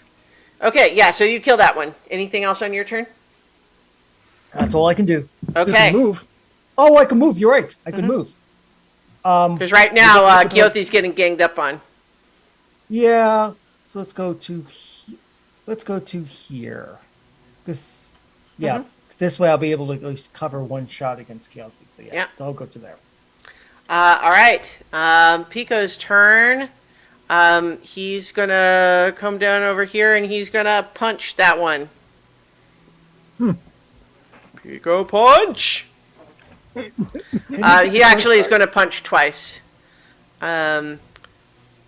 Critical miss with the first one and a 10 for the second one, so he is not very effective.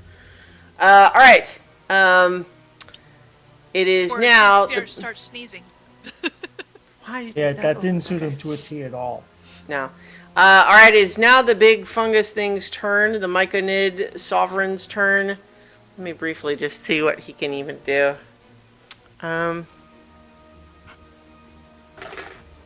Okay. All right, let's see. I think. Okay. All right. What it starts to do is give off a different kind of spores than the ones that it was doing before. And it gives them off in a 30-foot radius. And so it suddenly has this sort of cloud of spores around it. And as this happens, Wilfred, Aule, Pico, and Keothi suddenly find that... Wait, am I hearing everybody's thoughts? And you also have the vague sense of a very alien-sounding voice saying, "Help me." All right, Mara. All you know is that it gave off a bunch of new spores. New spores. Okay. So, as seeing the spores come out, I cover my mouth with my scarf. Okay. I don't know if that would be an action or a bonus action. I mean, I think that's a free action. That's fine. Okay, great. And then I will move forward to here, and I will... Keothi took a big hit, yeah? Yeah. Yeah. So I will reach through and just tap Keothi and say, the moon has your favor, or you are in the moon's favor. That's what I say. All right. And heal at second level Nice. for 14 points. All right. Oops. I subtracted instead of added. So. Plus. Can I back up? Yeah. Still? Mm-hmm. Okay, I back up one space. All right. And so you are in the spores, but you are attempting to not breathe them in. Right. Gotcha. I have thing over my face. Okay. Is there a save that I need to do? Nope. Okay. Although you are finding that you think you can, everyone who is currently in the spore cloud, you feel like you can read their thoughts. All right.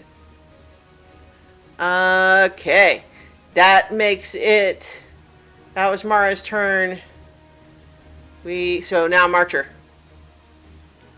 And I'm going to maneuver for a better shot. Since there's nothing with a disadvantage that I could use the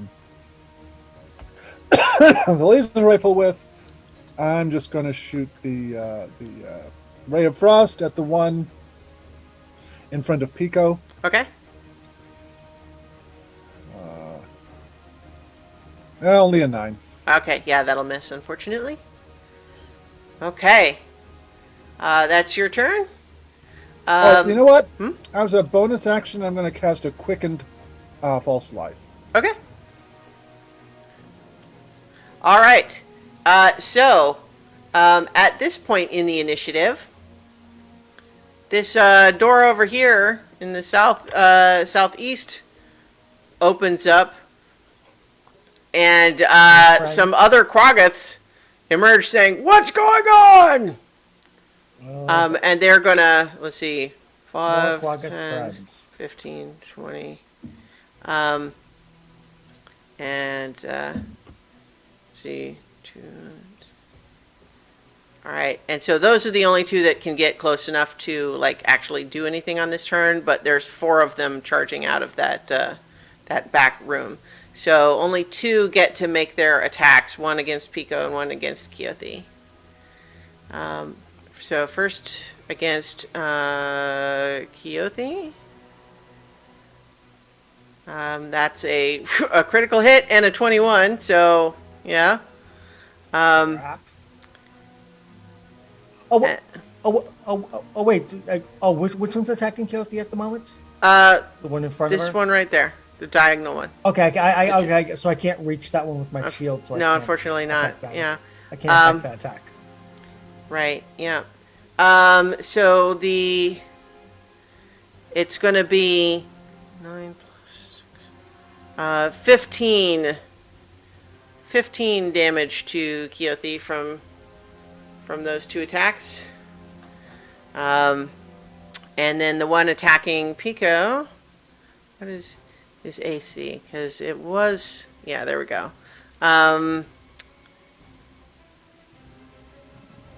Claw attacks, 10. One misses and the other hits for 4 slashing damage.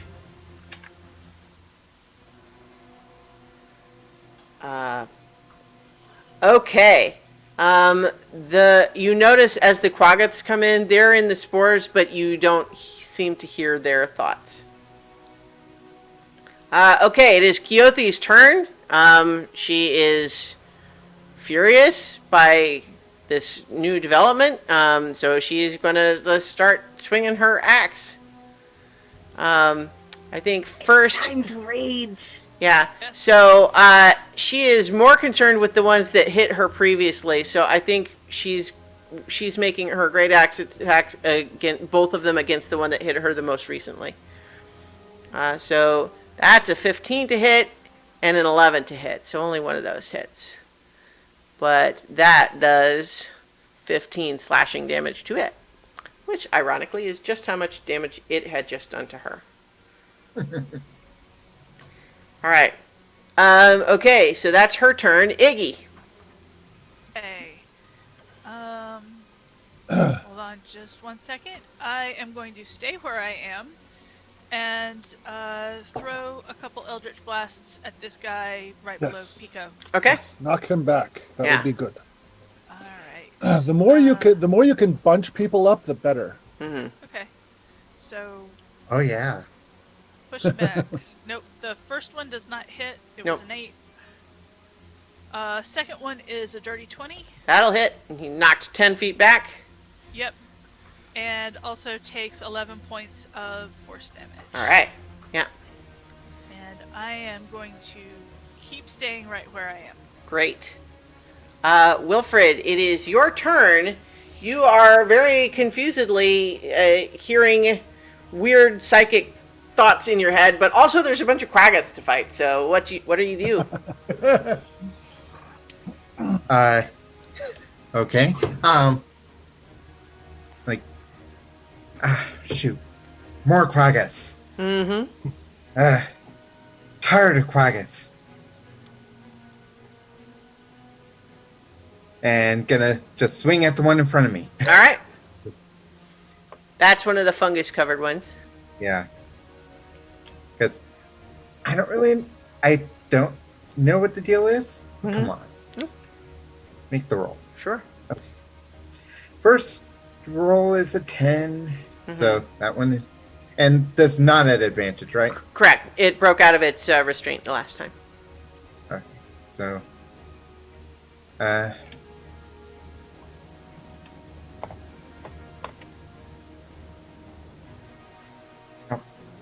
another 10. Okay. Yeah. Unfortunately, neither of those hit. Yeah. Yeah, there's not really anything else I can do. Okay. All right. Rowan, are you keeping the Nope. entangle up? No, it would have, because I used Hunter's Mark on that. Oh, item, so right, it would yeah, have already okay. gone. But I am going to drop the concentration on my Hunter's Mark so I can cast Entangle again, but this time on this group right here. Okay. All right.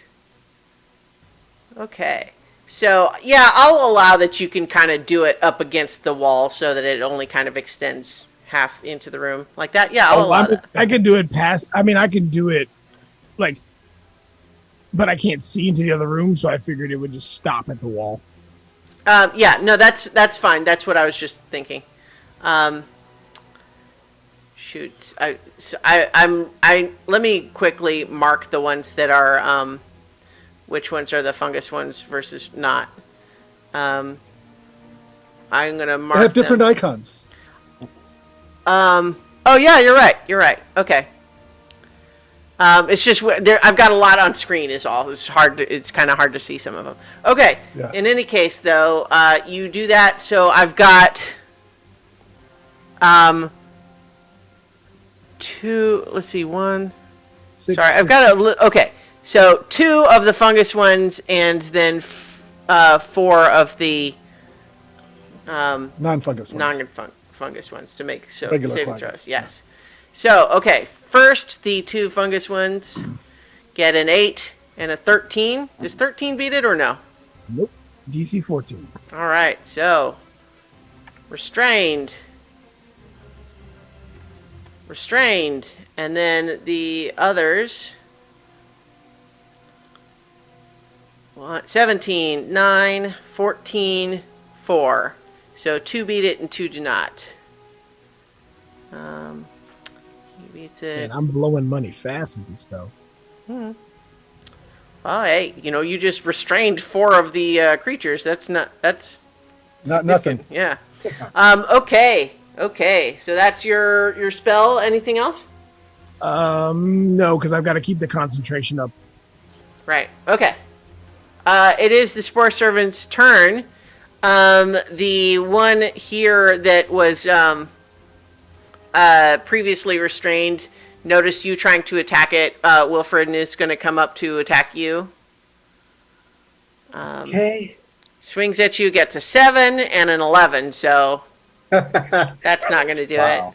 it. The other 2 of those are going to try to break free from their restraint.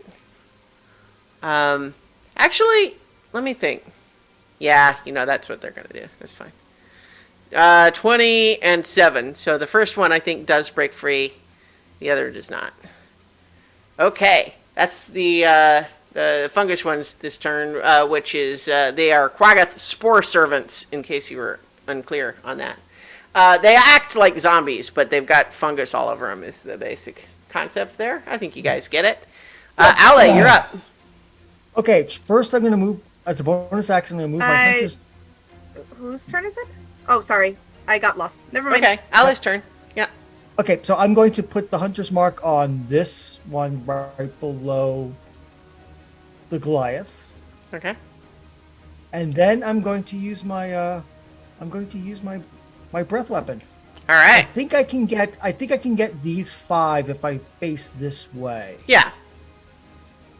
So they have to make a what is it? DC 13? Actually, if Constitution?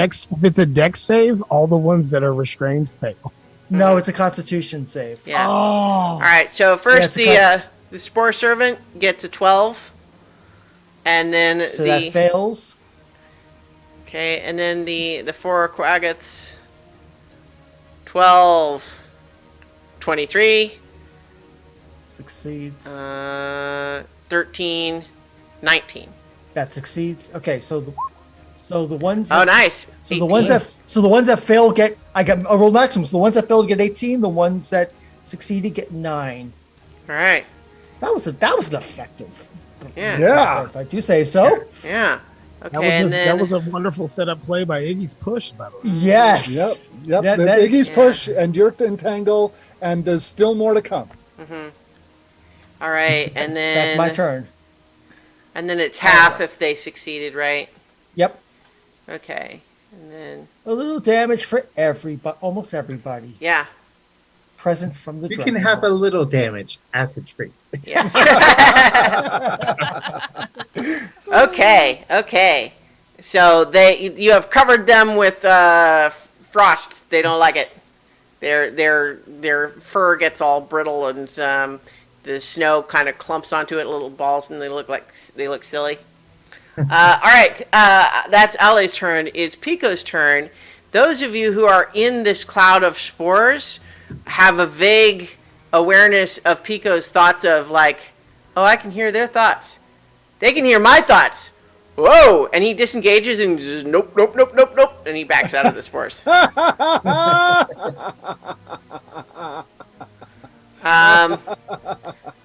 Okay, so that's his turn. Does the effect end when he leaves the cloud? Let me double check the wording of it. While they are within 30 feet of each other. Okay. So he backs off 30 feet, and I think that, let's see, yeah, that gets him out of everybody's.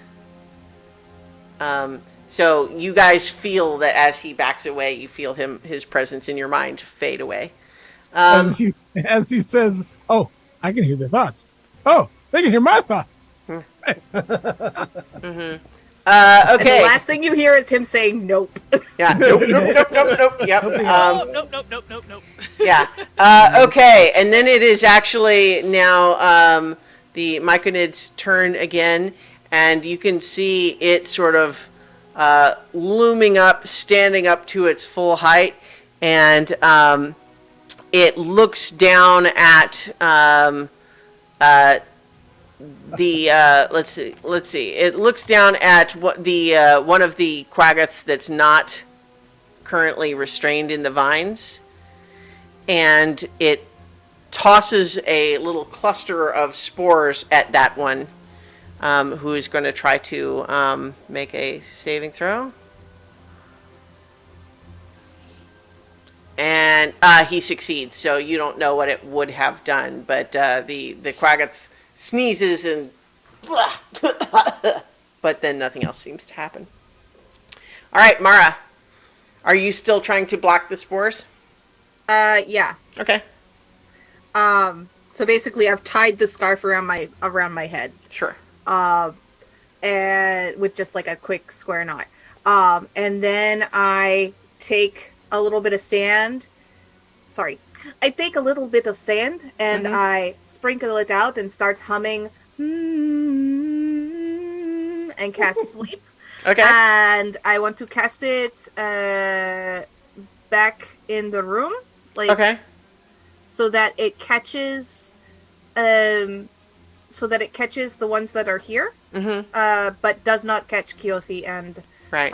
So what's the radius or range, the area of effect? the area effect is 20-foot cone, or 20-foot. Is it a Where? 20 feet of a point that I choose within range. So you can get all 8 of those then. Yes. Okay, and so go ahead and roll the number of hit points for it. Ooh, 25. Oh. Nice. Okay, let's see. You do get 1, but unfortunately that's all. But this one right here, suddenly his eyelids droop, and then he kind of just rolls over and falls to the ground. Well, it was worth a shot, and it was only a first level. So. All right, that is Mara's turn. Marcher. Hey, I will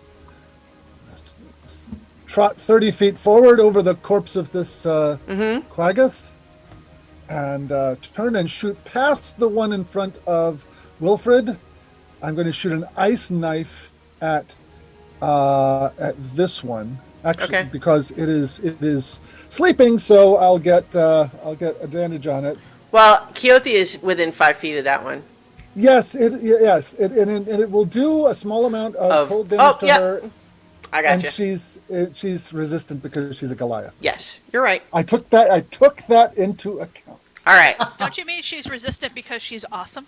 Okay, so if you are attacking the one that is asleep, it is technically at disadvantage because it's a ranged attack against a prone target. Oh, okay. Well, in that case, I'll shoot the one behind it because I can shoot over it because it's on the ground. It literally gets all of the same ones except that it also doesn't hit Keothi.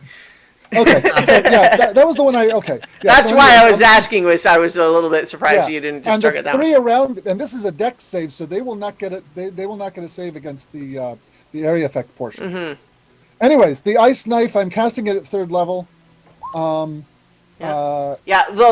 one that's asleep also does not. Right. If it lives, it wakes up. Wait, that's the wrong one. Okay. Um, All right, so the one that is being targeted. Well, I guess first of all, see if you hit. there it is. Right? There it is. Yeah. Hit the one that's targeted. Yep. And Um, then the one that gets hit makes it save for and gets a 6, so that's going to be a fail. Right. Ooh. And so 8 piercing damage and 17 cold. Holy cow! Um, All right. so- 8 piercing damage plus 17 that's 25. Okay, yeah, so that first one that you targeted is extremely wounded. It is not down, but it is very, very hurt. The others are taking just the cold damage, right? Right. Mm-hmm. Okay.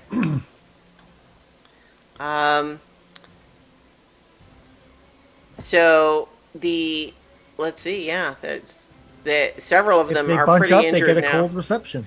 Yeah. And I and the one realized that I'm risking putting a bunch of them into berserk mode, but and I just couldn't avoid that cluster. well, and then the one that was laying down asleep just quietly stops breathing and is now dead. Just ices over and Yeah. and crumbles. All right, nice one. Okay, but yes, indeed, 2 of those. Actually, 3 of the 4 remaining in that pack. Well, no, hang on. There's more of those. There are 3 of them that now have that look in their eye. Okay. Oh boy. That's Marcher, and it is now the Quaggoth's turn. Okay, so this one is the Spore Servant. Oops. This one is a Spore Servant. This one is a Spore Servant. Okay. But then these 4 are the regular. Okay. So it's the regular one's turn. One of them is obviously dead. The 2 that are restrained are going to try to not be restrained anymore. And they can't target anyone from where they are anyway, so they're going to make strength checks. 5 is not going to do it. 22 will, though. So this guy over here breaks free of the vines, but that took his action to do that. And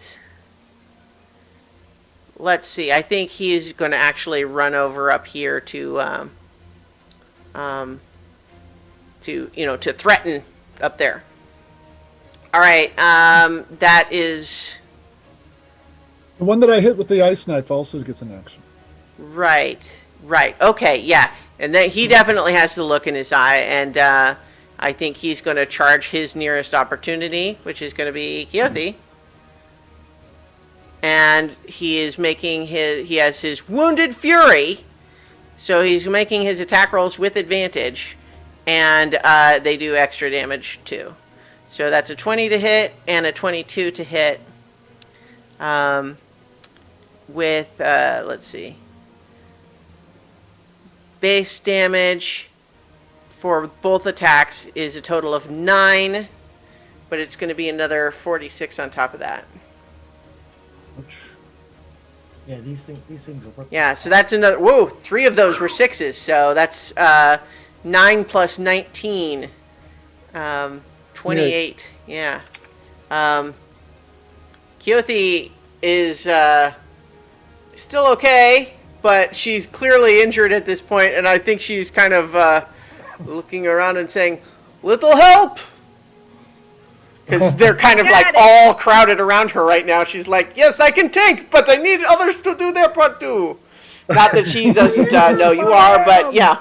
No, you are. But yeah. Okay, so it's her turn. She's going to attack the one that just attacked her.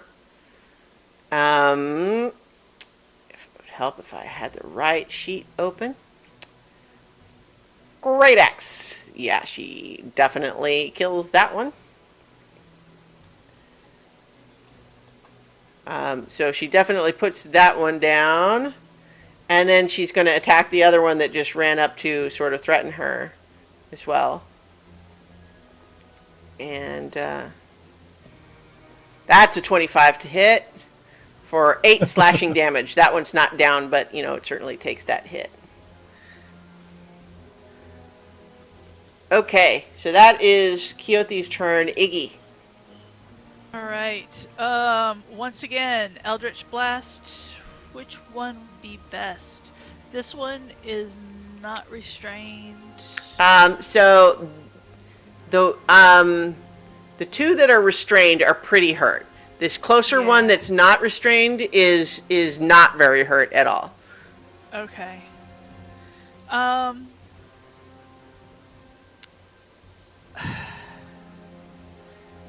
Because let me do this one, and then that will set it up for Aule Sure. or Keothi to do whatever they need to do. All right.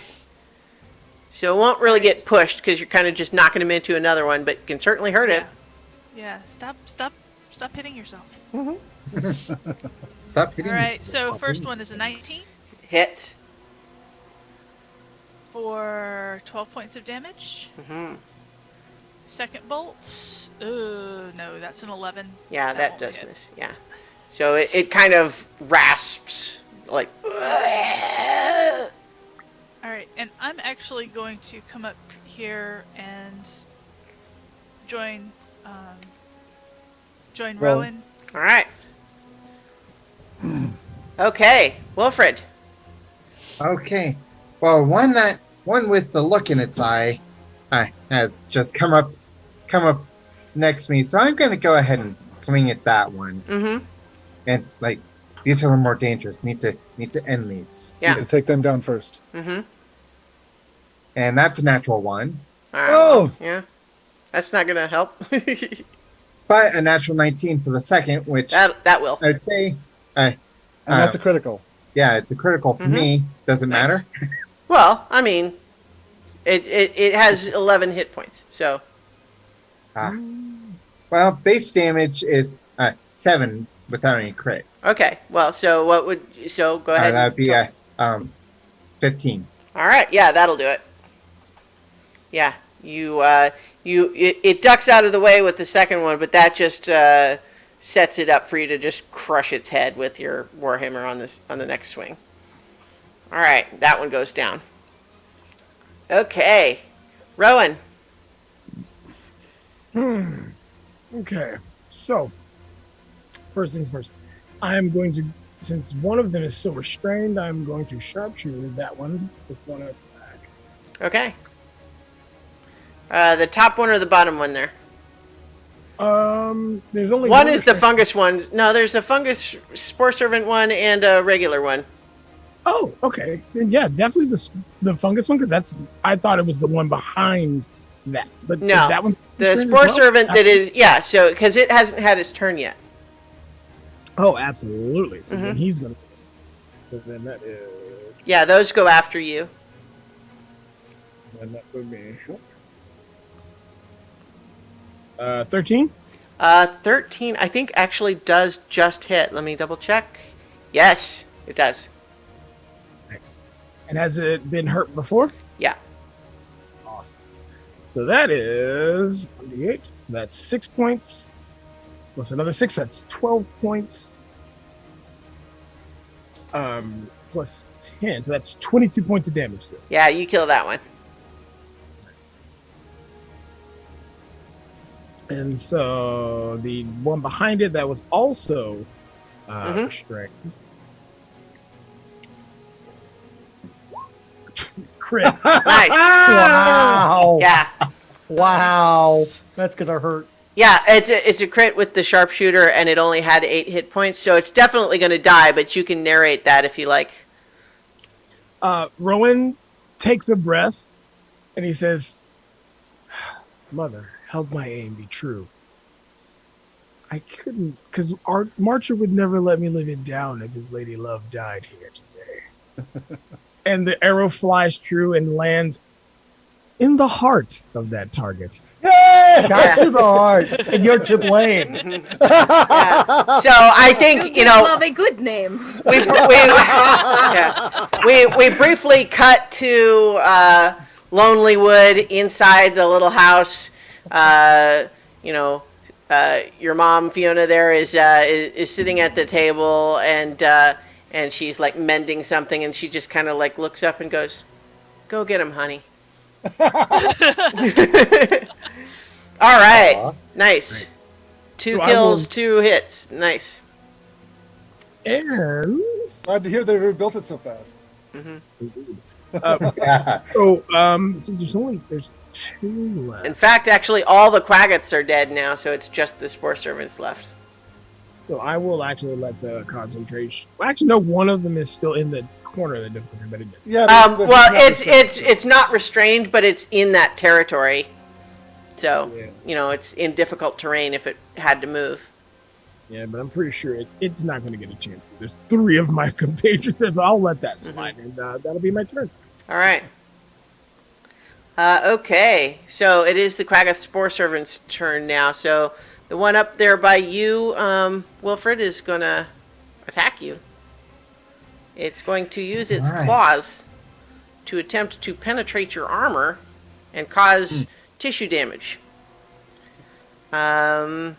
Gets a 17 and a 22. 17 That's a probably. hit. But the 22 does 4 slashing damage. Ow. Yeah, and then the one south of Ale is going to attack Ale Okay. and gets double critical misses. Oh, wow. I think that one whiffs so hard that it actually falls on its butt and gets restrained on the vines. Bahamut. Now, one critical miss would not do that, but having both of those rolls, like both, it rolled twice and they were both ones. Yeah.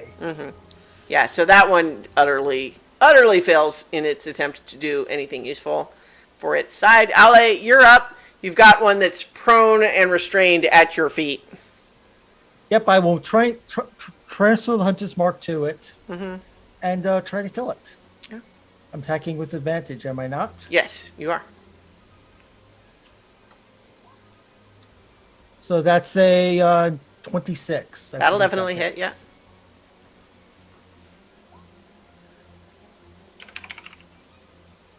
So that's 7 damage. Okay. And let's try the second attack. That's a dirty 20. Mm-hmm.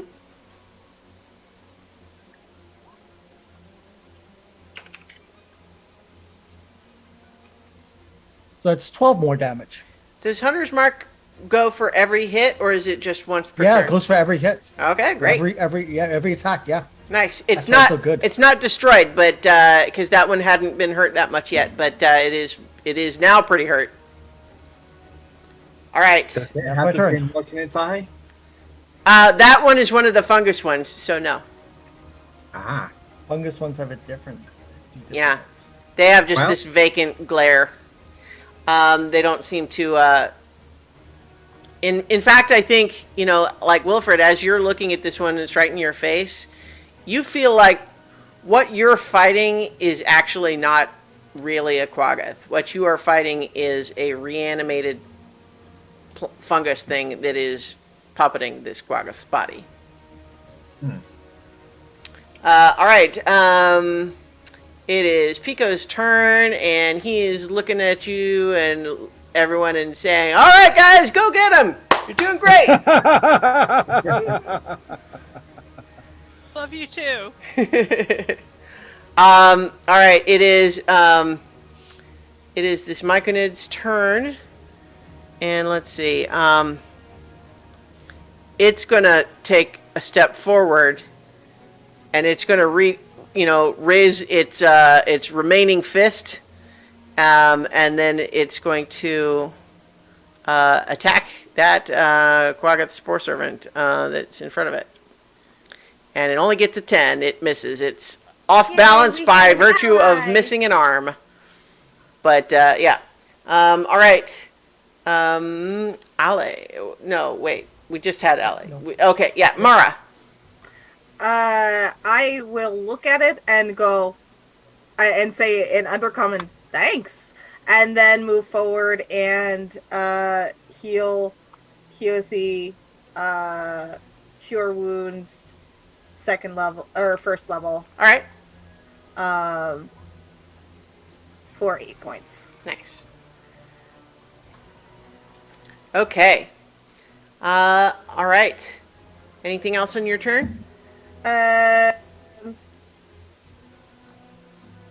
there's nothing else I really can do right now. Okay, Marcher. I am going to use a ray of frost against the Quaggoth in front of me there. All right. Yeah, that one hasn't taken any damage yet. Only a 7. Yeah, 7 is not gonna do it. All right. Okay. It is Keothi's turn. She's going to see if her great axe is effective against these things. She suspects it will be, but how better to put it to the test than to swing away? Test. That's going to be 2 hits for 13 and 16 slashing damage, respectively. So that one that had not been hurt yet is now pretty hurt, but not down yet. She is figuring that the prone restrained one behind her is probably under control. Okay, that's her turn. Iggy. All right. I'll go ahead and get this one right here. Okay. It is a disadvantage because it's prone and that you're attacking with range. Okay. Hi. Well, you're right, but it's restrained, so it cancels out. Regular. Is it also prone? It is prone because that's what because of its natural. that's yeah. what I said. right. It happened Yeah, is that it's got it. I remember now. Yeah. So regular attack. Okay. So first attack is 22 That'll hit. for 7 points of damage. Not completely dead, but very hurt. Uh. And then an 8 is won't an finish it 8, off. no. Nope. All right. And I think it would get knocked back, except it's currently being held in place by the vines. Yeah. Okay, Wilfred. Okay, one in front of me. Mm-hmm. Wing. Ah, for a natural 19. Okay. That is that would be 17. 17 damage. That kills it. Okay. Punch. I'm gonna move around to this one and swing at it. Yeah, advantage for you because it's melee and prone. Yep. Crit. Nice. Oh man. Yeah, it has 2 hit points. You basically crush its head, unless you would like to narrate it in some other way. Yeah, crushing head will work. Splat. It's like a Always a good choice. watermelon. Wilford and the Hammers. All right. And so with that, we are no longer in initiative, assuming that you are not going to suddenly turn on your new fungus friend. This is a weird But feeling. yeah, I did greet it in Undercommon, but I don't know. It did not seem to even react to your voice as though it's Okay. like for all you know, it can't even hear. But what does happen is those of you in the spores who allowed yourself to breathe them, whether you kind of planned it that way or not, find that you hear in your voice, "Thank you. I am Plurota. I would like to return home if it is safe." Is home the Underdark? It is below. Then I think I speak for everyone when you say enjoy your return. So The first of way all, may those be- of you who are not in this telepathic communion are not getting any of this. Yeah. Um, The way may not yet be clear. I can assist, but would appreciate an escort if you can. So I will turn to the others because now I've risen the spores. So our new friend Perlota wants to go back to the Underdark and wants our help and to help us to get him, he, she, they down there. Yeah. Okay. Sounds Speaker to reasonable. fungi. Who is hurt? Should I do a prayer of healing before we move forward? I'm not hurt. Keothea is pretty significantly down. She's bloodied. Anyone else? Pico took a little bit, but I only took one shot, thankfully. Okay. So I'm good. Yeah. All right. Then I'll just heal Keothi then, okay. and save the prayer of healing for later. So, second level. Second level cure wounds on Keothi Okay. for 15. All right. Hang on, let me get a better. Is this good ambiance? No, I have a half a dozen of these that I don't remember what they sound like. All right. I'm sorry. How much was it? 15. Oh, great. She feels a lot better. Okay. So Plurota holds up. He bends down and he picks up the severed arm from where it was dropped by the Quagga, and then just kind of holds it. And he then uses that to point to the north, and it says, "They brought me from there." And again, this is telepathically. Yeah. Can you ask him why they were collecting his spores? I can. So I will turn to the big Micronid. So why did they cut off your arm and were taking all your spores? They used my spores with dark magic to reanimate their fallen servant. And he points to the fungus-covered quaggoths. To basically make fungal zombies. They tore off Charming. my arm because I was not producing the spores as quickly as they liked. Well, I'm sorry for that. They are barbarians, and they should pay for injuring and hurting a relative innocent like you. They have.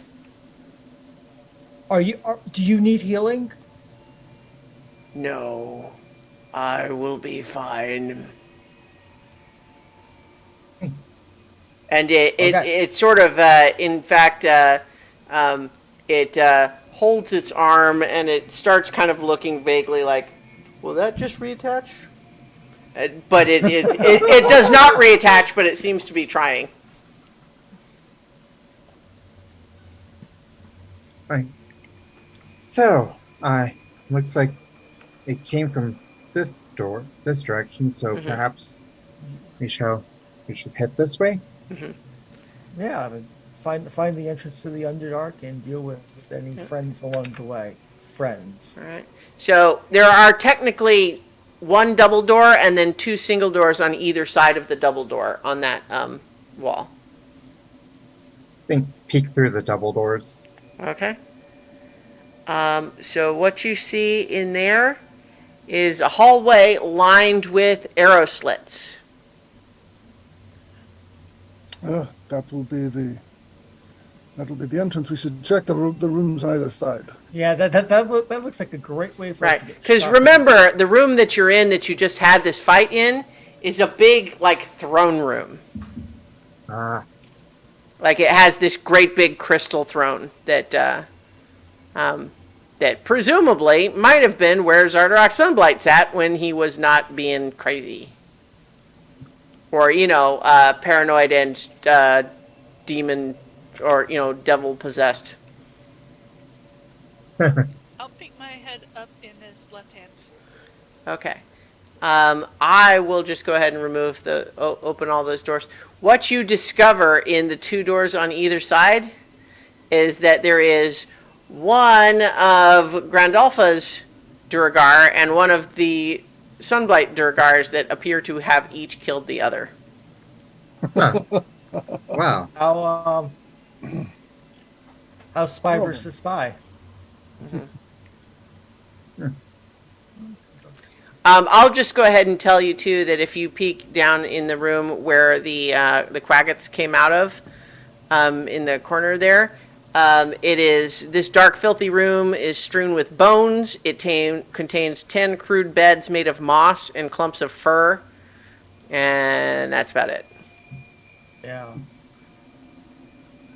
Well, I guess not really interested in the fire things in life. Yeah. So you peek through this door at the end of the hallway there. Yep. I think Okay. that's next. Yeah. So what you spot out there is, hang on, let me read you the actual description. This is a big cavern that is unlit and it has a jagged 30-foot high ceiling. But those of you who have got your special dark vision or whatever see that there is an injured looking creature that looks like this. Sharing a handout. Oh, Umber Hulk. bloody. It looks injured, and in fact, it has some chains attached to its arms, but the ends of the chains are no longer held. You suspect they might have once been held by the 4 dead Duragar that are laying on the ground around it, one of whom seems to be one of Grandolpha's Duragar.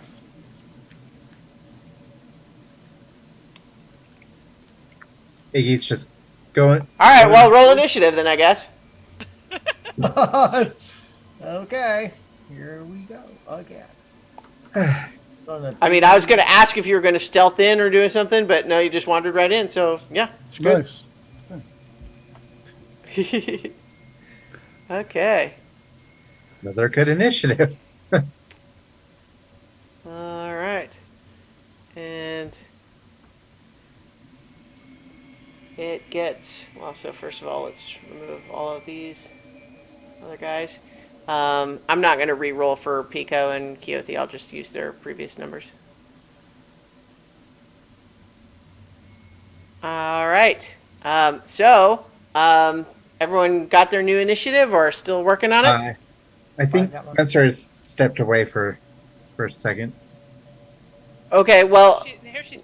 okay, but has everyone else got their initiative? Yes. Yeah? Yes? Yep. Okay. All right. There you Hang go. on. There's mine. All right. I'll put it in. Mine didn't update. I'm sorry. Okay.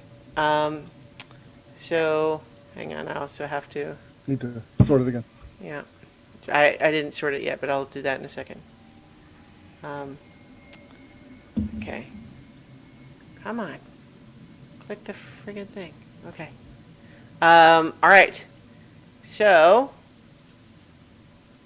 as you are, as Iggy just wanders right into the room where there's this monster, Wilfred, you technically have the opportunity to do something first, as you see the Umber Hulk notice Iggy. Okay, I'm going to go and then stand up and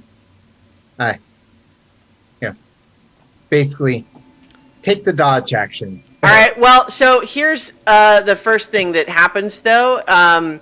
As you move towards it and you look at its eyes, I need you to make a charisma saving throw. Fun! Let me get to the right thing and... straight D20. 11? Nope. So, you are going to roll a D8 for me, please. Okay. Oh dear. A 1? Okay. So Iggy would probably be the one to notice this the most, that Wilfred charges up to it and looks like he's about to do something else, but then he kind of just stares. He just stands there and stares at it. All right. Yeah. Marcher. Okay. Marcher is going to run out He's not really noticing what's happened to Wilfred yet. He can't see his face, and maybe wondering why he's not attacking. But anyways, he's going to look at the Ember Hulk And make a charisma saving throw. Okay. Sorcerer, come on. No? I got a pretty good save, so we'll see what happens. Oh, I rolled a 1. Critical no. failure. All right, so go ahead and roll a d8 for me. Oh dear lord, this is bad. 5. So with a 5, you are going to use all your movement remaining from where you are now, whatever you have left, to move in a random direction. So I will have you roll a d8 to determine which direction you run in. 8. Okay. 1, 2, 3, 4, 5. So you would basically, I think, you can't actually move very far, but you basically just like run and sort of like faceplant into the wall to your southeast. So you're just like, you're like you're kind of right there, but basically what everyone else saw is that Marcher suddenly looked a little disoriented and then just turned around and ran smack into the wall. No damage, but Right. poof. All right. Okay. Mara, I think you definitely see that. So I see that, and so I move forward to here and cast my Twilight Sanctuary, Okay. and hopefully I can use that to take off whatever charm or frighten is on them. Yeah, let me first put the aura out. The aura is a 30-foot radius. Yeah, no, I got it. Okay. And then let's see.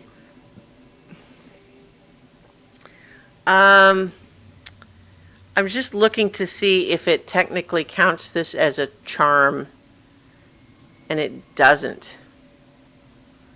Yeah, it's not technically a charm effect. Okay. Well, It's like disorienting. so I would, okay, but then I will go ahead and do a D6 plus 7 temporary hit points on myself. Okay. So that is 10. So Right. I Does have 10 anyone else temporary hit- get that, or is it only you? Well, it's the end of my turn. Right. Okay. So on the end of my turn, right, I gotcha. guess we can go by the rules that we set, where anybody who ends their turn in the sphere gets 10 temporary hit points. Yeah, I think that's Yeah. what makes sense to me. Okay. Okay, that's Mara. Iggy, your turn. I think you hadn't really quite looked up at it. You were sort of wandering in. You hadn't really gotten a good look at it until Wilfred charged past you and then suddenly is acting weird. What are you doing?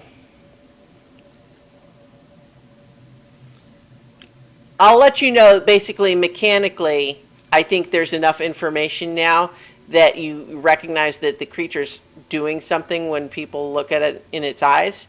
So you can choose to avert your eyes if you like, but it would certainly make any attacks against it be at disadvantage. Right. I am going to.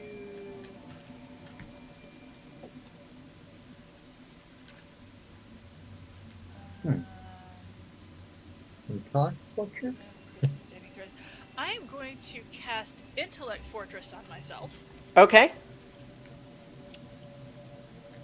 and I can now that hold on. You're kind of quieter now. Did you move your microphone or something?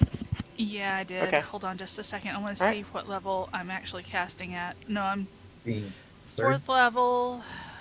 Casting 4th slot or higher, I can get one more person in my Intellect Fortress. So I'm Okay. going to cast Intellect Fortress, and I'm going to boop Mara with Intellect Fortress Okay. as well as myself. So you get advantage on Charisma, Intelligence, and Wisdom saving throws. Thank you. And that is a concentration thing, and movement. I can't attack it, and I can't pull Wilfred back, which is the other thing that I was going to do, but I I think I'm gonna. Whoops! Unfortunately, I think I grabbed Mara too. So I'm going to move over to here, but I'm not actually going to look at it. Okay. And then at the end of your turn, you get 10 temporary hit points. Okay, thank you. Great. Let's see. So. And that's it. That's All my. right. Oh, and I will probably yell back. Don't look at this thing. It can make you crazy if you look at it. All right. Pico uses his movement to follow after you guys, but he's still not completely seeing what's going on. He's just hearing yelling. Okay, Rowan. Here. Bear in mind, well, I guess you wouldn't necessarily know this, but unless you go through that center door, you can't get out into the larger cavern. Okay. So I'll move here. But I can see the Umber Hulk. You can certainly Oh. fire through the arrow slits. Indeed. So that means. Let's try to hit this man. As a Is he out of range of the effect? Yeah, he is. Ah. It's a bonus. within 30 feet. Let's see. I will put Hunter's Mark on the Umber Hulk. All right. And I'll take some shots at this fellow, because that's a little bit scary. I've never seen such a thing. It's unnatural to this plane of existence. It's actually just from the Underdark, but, you know. Okay. It looks scary. It's like Yeah, a big... no, it is definitely scary. Yeah. All right. Oh, A 10 is not going to hit it, though. In fact, it looks like it has great big bug armor on it. So, yeah, neither of those are going to hit. They both kind of glance and score off of its chitinous armor. Right. So, yeah, that is my turn. Okay. That is with my regular shots, not even sharpshooter. Wow. Okay. Yeah. This is not gonna be good. All right. So, Plurota is slowly moving. He's following after, but he's not blocking the door. Okay. Ale. Okay, did I hear Iggy's warning? I mean, probably. She's like 30 feet away. Okay, I just yeah, I just yeah, I just want to know if I was close enough to actually heard that warning not to look at this thing. So I'm going to go 5, 10, 15, 20, and start looking down 25, 30. I can kind of, and then I think I will. Yeah, I think I'll just dash to this thing. And Okay. You're, Not- but averting your eyes. I'm averting my eyes. I'm treating this thing like that Gorgon. Right. You Okay. get 10 temporary hit points. Yeah. And I get 10 temporary hit points. That's Yeah. good. A lot of what I can do can only happen if I can look at it. I'm not looking at it, so I'm a little behind at the moment. So that's it for me. All right. You run right up to it, and the Umber Hulk does not avert its gaze from you, LA, but instead attacks you with its claws. Yeah, I get to be the tank. That's a 23 and an 11. Now, 23 will hit me. That's going to be 13 slashing damage. And then it also has a mandibles attack, but it's going to attack Wilfred with that one. Oh. Gets a So all the 22 to temporary hit hit. points are- Yeah. And so technically, I think you are no longer like you just can't use your turn to do that, and you don't have any reactions. But that was just for that turn. But nonetheless, you take 18 slashing damage from its mandibles. Ow. Yeah. Yeah. Keothi's turn, but she was still all the way down there, so she's dashing and debonair. Through the cave. Yeah. Defied an Elmer Hulk. 16. Yeah, Don't I look think, and inside. so I think she charges up and just gets into the room, and then glances up at it, and then Where was her? I closed her character sheet. um, Charisma saving Great throw. save. Natural one! Oh, Yeah. Oh no. So, 1d8. 5. And then another 7. She actually has no movement left. She just immediately turns around like she's going to run right back the other way, but has no movement left to do that. If she is getting ready to run, I will say that at the end of her turn, I will try for a frightened. I mean, you can, but I'll tell you that it doesn't look like she's afraid. It looks like she just is disoriented. Oh, okay. Like she got turned around and she's dizzy. Then 10 temporary hit points and She will definitely take that. Okay. Now we're back at the top of the initiative. Wilfred, you can choose to avert your eyes if you like. yeah. I'm going to avert my eyes and then smack at it with disadvantage. Yes. Its eyes are weird. Weird eyes.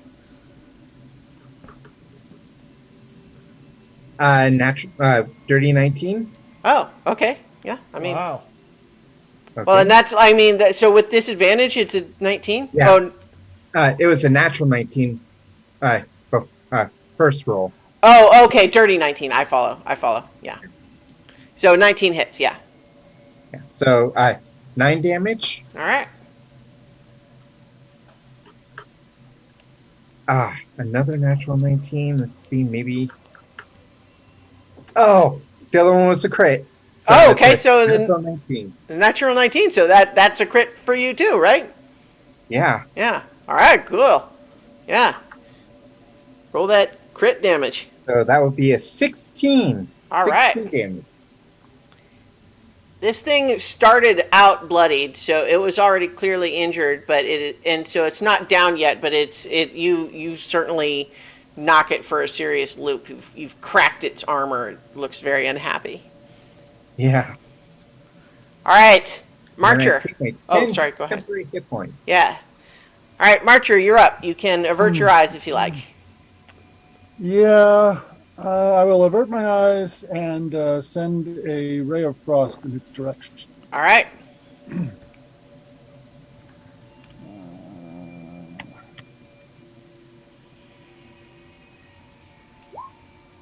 A 6 critical miss. Yeah, that's not going to do it. Nope. All right. Okay, that's the end of your turn. take your temporary hit points. Ah, 10. yes. Already got them because of my false light. Oh, Alright. well then. So, as you are having this combat, Uh-oh. We're not going to try this, are we? Stuff that we can't Um, see happens. yeah. The GM's favorite. Meanwhile, back in the dungeons of the Durgar. Yeah.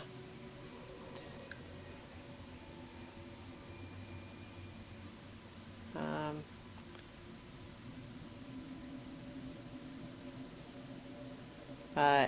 all right. All of a sudden, you see little sort of dog-sized insects with big feeler antenna charging out of the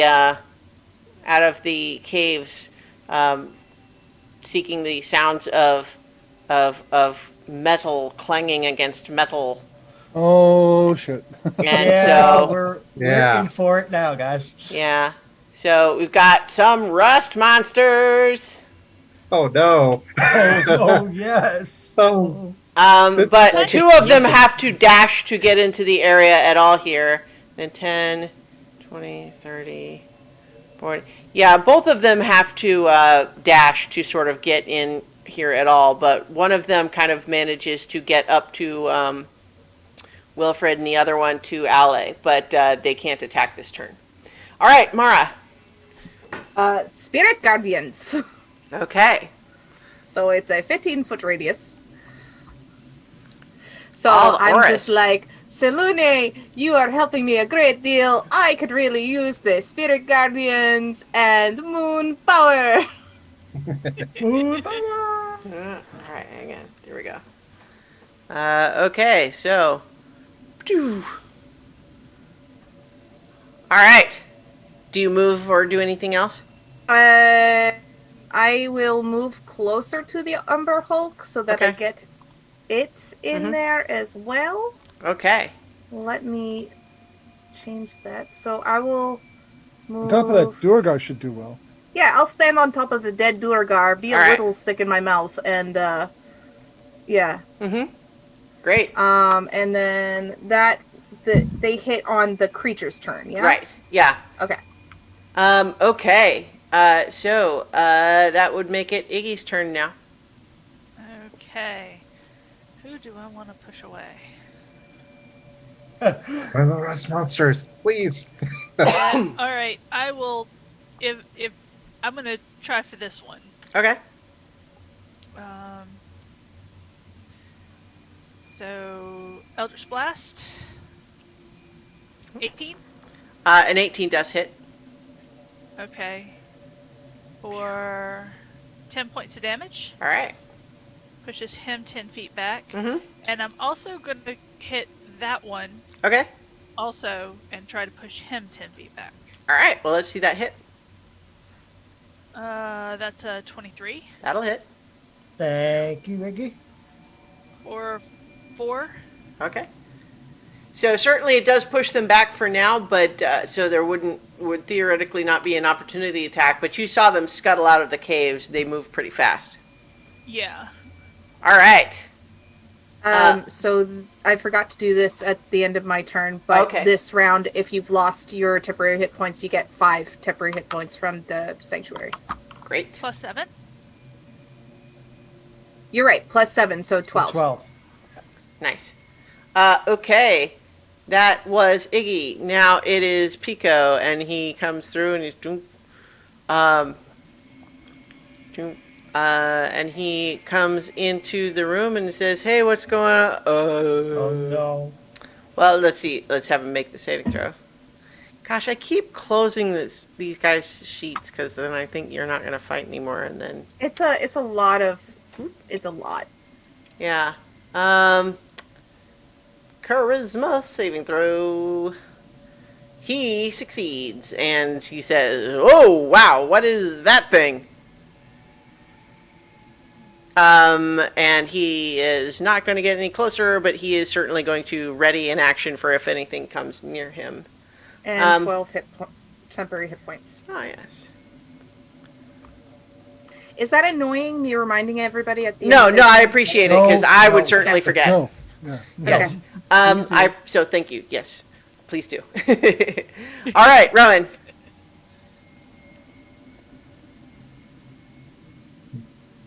Rowan? I am Oh, there you go. burning through these so fast. Well, hey, I mean, what else are you going to use them for? But I want to. But I'm already using Hunter's Mark on the big boy. I've only got one spell slot left, so I'm gonna wait on that. But I will take 2 shots at this big boy. And honestly, guys, I'm gonna try sharpshooter because at this point, I can't hit it either way. Sure. Yeah. Sharpshooter. Well, I love that you are shooting through an arrow slit from 20 feet back. Yeah, if you move forward, you can get the temporary hit points. Yeah, but I might put it within the Yeah, range. but then you would have to look into its googly eyes. Right. Okay. All right, let's see those rolls, though. Oh my god. Okay, that well, was- a natural 1 is not going to work. I think you don't even get that one through the arrow slit. Yeah, bouncing off the Clunk. walls. 15. A 15 unfortunately clanks off of its armor. Yeah, that's Yeah. Can he move forward with his eyes averted? I mean, he can do it with his eyes averted, but then, as long as his eyes are averted, he'll be attacking at disadvantage. But he could, yeah. I mean, So yeah, but you would still have to make the saving throw as soon as you're not averting your eyes anymore. Yep. So are you moving? No, I'm gonna stay right there because that looks like a mess. It is a mess. All right. Plurota is kind of slowly plodding through this big old hallway here. All right, Aule. And then he gets 12 temporary hit points. Yeah. All right. He tries to attach his arm again. It's still not working. Yeah, well. I'm tempted, guys, to try to take a look at this thing so I could actually put. I mean, But, you know, if you think you can beat this charisma saving throw. Okay, I think okay. So let me ask you about the order of actions. So if I look at it, I immediately have to do that saving throw before I do anything else. Correct. Yes. All right. God, because attacking at disadvantage all day is just going to be a quick way to die. I think.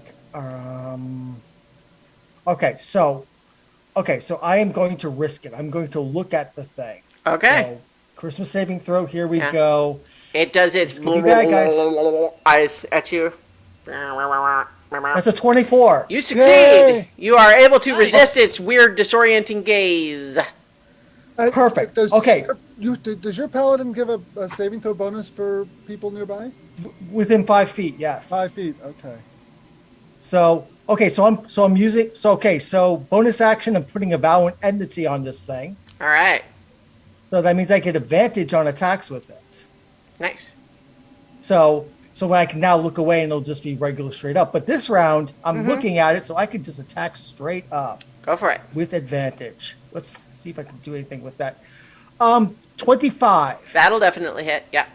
That'll definitely hit. Okay, so I'm going to use a second level smite on it too with Nice. the damage. So let's do that.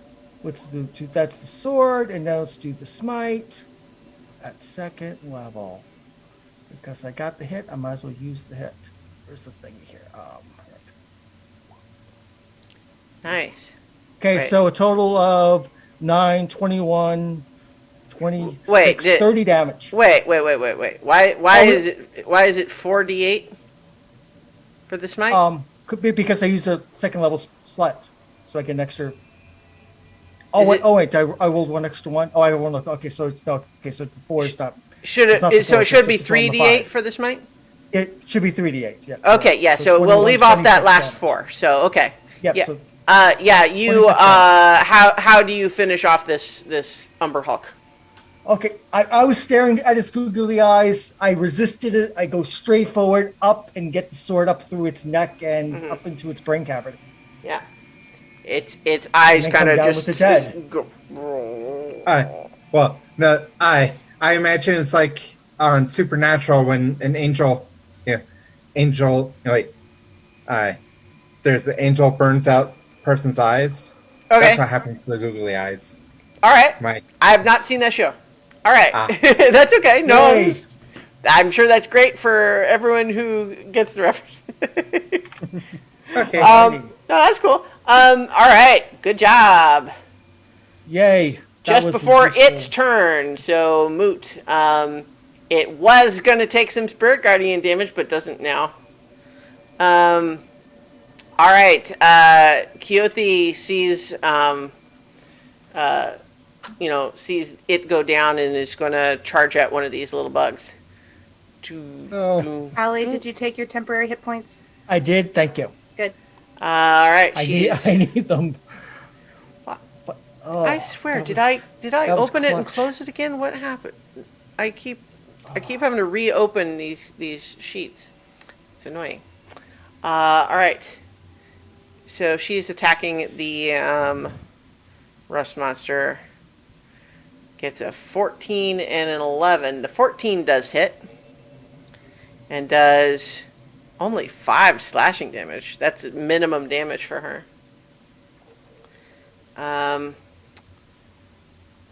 And let me double check how the rust monster thing works. Okay. Any non-magical weapon made of metal that hits the rust monster corrodes. After dealing damage, the weapon takes a permanent and cumulative -1 penalty to damage rolls. And so I think she hits it, and Lynn looks at her axe and just says, "Hey, that's not fair." All right, that's her turn. Wilfred, the Amber Hulk is dead. Do I know what rust monsters are? You do know, Coyote just encountered it. Yeah, so I'll say that you just saw Keothi's axe start to rust at the edges after she hit this thing with it. Oh no. That everything I use is made of metal. Shoot it with an arrow? I think I'm gonna have to drop my hammer and shield and pull out my crossbow. All right. And I guess I'll shoot at the one that Keothi's Okay. up against. 14? 14 just hits. Okay. That is 8 damage. All right. It is hurt but not dead. That's all I can do. All right. 12 temporary hit points if you have less than that. All right. Yep. Marcher. Okay, I'm going to run up to the other rust monster and pull out my quarterstaff and give it a two-handed whack. All right. What I'm trying to do here is make it so that if it goes after one of the more heavily armored members of the party, it will have to go past me, and I'll get another. Yeah. No, that's good. Whack at it. Mhm. 18, not bad. That hits. Two-handed strike does 8 points of damage. All right. You clonk it. And if you are lower than 12 temporary, Nope. I am good. All right. Gotcha. Okay, so it is actually now the rust monster's turn. The one that has been injured a fair amount is gonna run away. It doesn't bother disengaging, and Keothi also is doesn't want to hit it again. Or ruin her axe more. Blame her. Yeah. So 20. These things are 30, messy. 40. Yeah, so you don't know where that one went. It ran back into those caves. I think this one over here is also going to do the same. Do you do your opportunity attack against it, Marcher? Yeah, in this particular case, that's what's part of the plan all along. Okay. 21, yeah, I hit it again. All right. 5 points of damage. All right. It is still not dead, but it's pretty hurt and fleeing. Mm-hmm.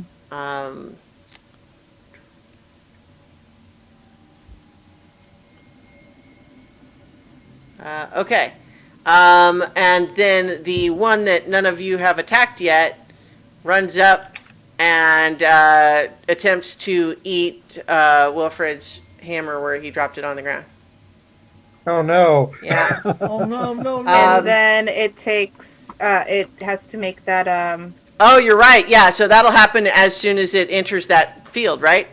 yes. So is it a wisdom saving throw? Double checking. I think it is. Yes, it is. All right. It gets a natural 1. Fantastic. So it takes 15 points of radiant damage. Okay, so I think it actually does not make it to Wilfred's Warhammer. As soon as it enters that and starts taking damage, it immediately runs back away. Yeah. It gets hit with a comet and then runs away. Can I kick at it with an opportunity attack? No, because it didn't actually get all the way to you. Okay. Well, that's fine. All right, so question for the party. Are you going to chase these things down or just let them escape? I think just letting him go. Just Yeah. yeah. They're no threat to the fungus guy. No. Yeah.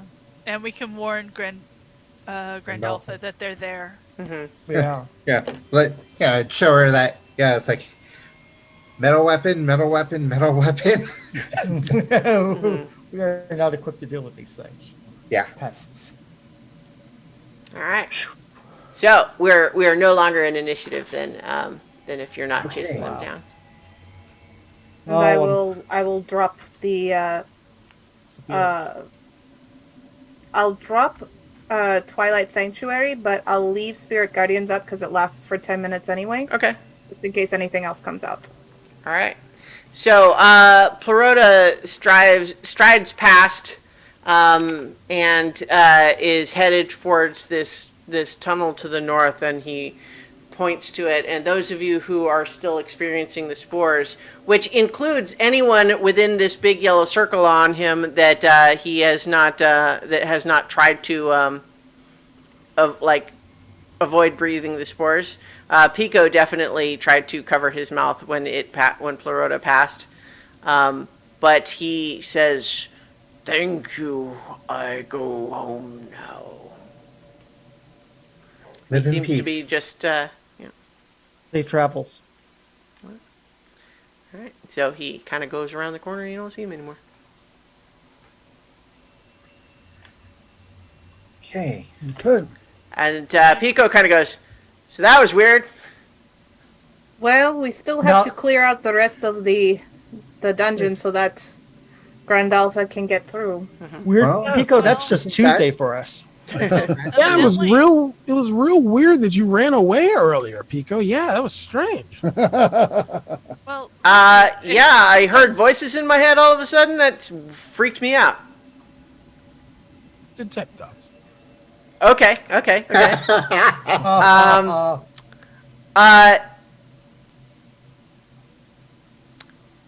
Just his surface. Yeah, thoughts no, when I know. I'm just thinking about how this. I think what happens is that what you get is his surface thoughts going like, just play it cool. They don't know anything. It's fine. But what you also get is this weird sort of mental feedback that makes you think, he's doing this to me right now also. Oh. Let's play this game. I'm having fun now. Suggestion? Okay. What are you hiding? That's not really a suggestion. Oh, well, tell me what you're hiding. There we go. Okay. He gets. It's a DC 13. It's actually weaker than my. Yeah. Right. So he makes a wisdom saving throw? Yep. All right. Nope. He fails. And so you see his face kind of go a little bit slack, and he's kind of struggling, and he's kind of like, I didn't want you guys to find out that I'm actually a doppelganger. Oh, what the? Holy Hannah! Okay, well, you know what? This has been great, you guys. I'm just gonna peace out. Have fun. You keep the treasure. It's all good. And he is going to attempt to leave. And I just say, stay still. Well, you don't get more than one. I'm not. Well, yeah, yeah. Oh, damn! I only get one charge. Yeah. Darn it. He is literally sprinting away. Let him go.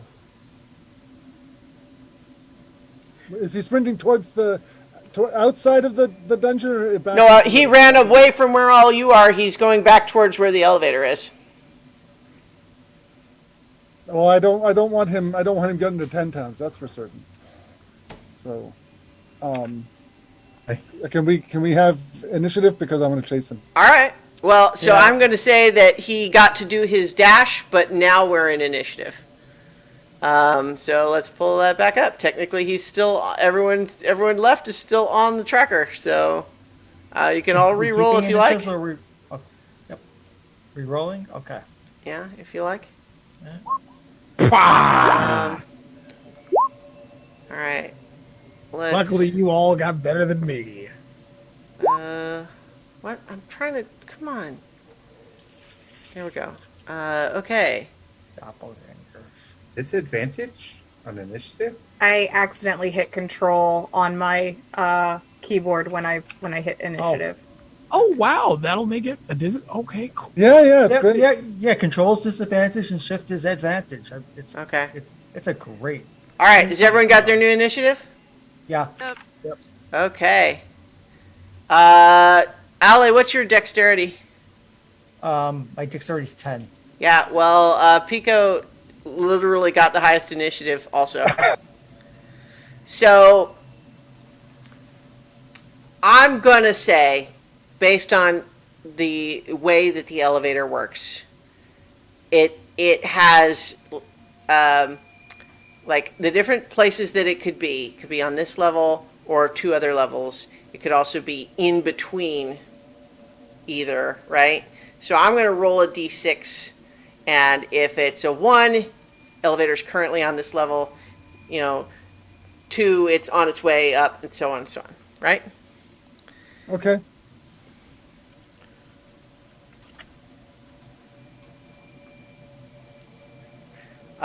Okay, I rolled a 1d6, and it's a 1. So, yeah, he is dashing. Goes through the door, closing it. But then I guess now I'm going to roll another d6 to say, like, how far along through its 1 minute that it spends on this floor is it? And so, again, like, it stays for 1 minute, which would be, like, 10 rounds, so I guess rolling a 1d10. And the roll is how many rounds left before it starts to go up. 7. Okay, so it's got a ways to go still. All right. Okay, so he goes in. He's closing the doors behind him. But now it is... I assume Rowan tells us that he's a doppelganger. Well, I mean, you said it. what you see is Pico suddenly looking really spooked and basically running away. You guys can resolve what is being told to whom on turns because we're in initiative. Okay. All right, so it is Aule's turn. All you saw is Rowan was talking to him. He said, I didn't want you to know I'm a doppelganger because that was the suggestion. So he did say that, and then he pieced out. Yeah. Okay. All right. But as far as, like, your plans, you have to figure that out in initiative or else he's getting away. Yep. So Ali says, I'm after him, and starts running after him. All right. 5, 10, 15, 20, 25, 30, and he'll dash again. 5, 10, 15, 20, 25, 30. Yeah. Okay. Yep. So that's the end of my turn. All right, Iggy. Okay, you know what? Just based on the rolls, you're all going to be able to get in there before the elevator would go up. So let's not do that. So let's just go ahead. Well, okay. Here's. No,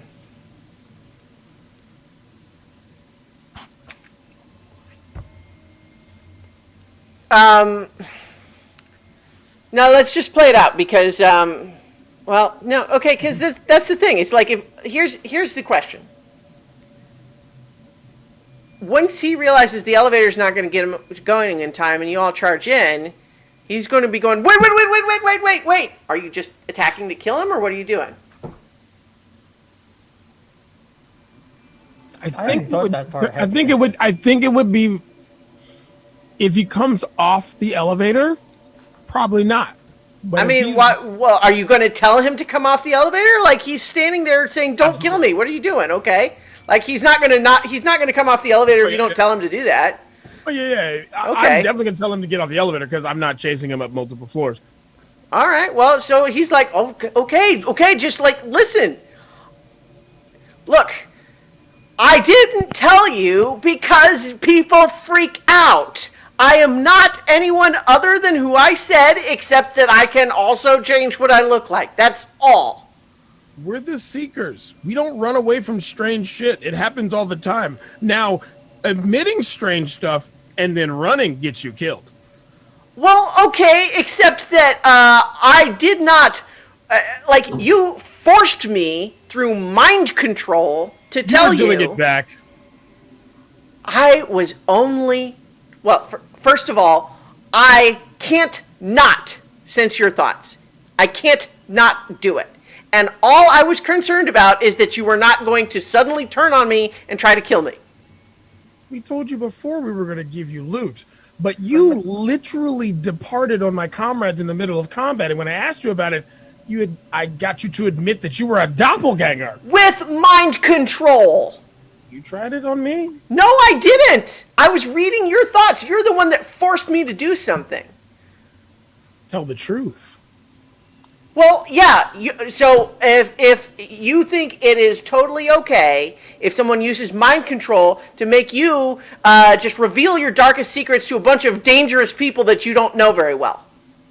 Either that or being hit with an assassin's arrow, but that's a long story. Okay, listen. I don't want harm to any of you all. All I want to do is leave because otherwise, like, I feel like you guys are going to kill me now, and I just I've never hurt anybody. I was just trying to live my life, and now I feel like my life is in danger again by the people that I thought were trying to help me, but no, because you had to poke around in my brain and force me with mind control to do something I didn't want to do.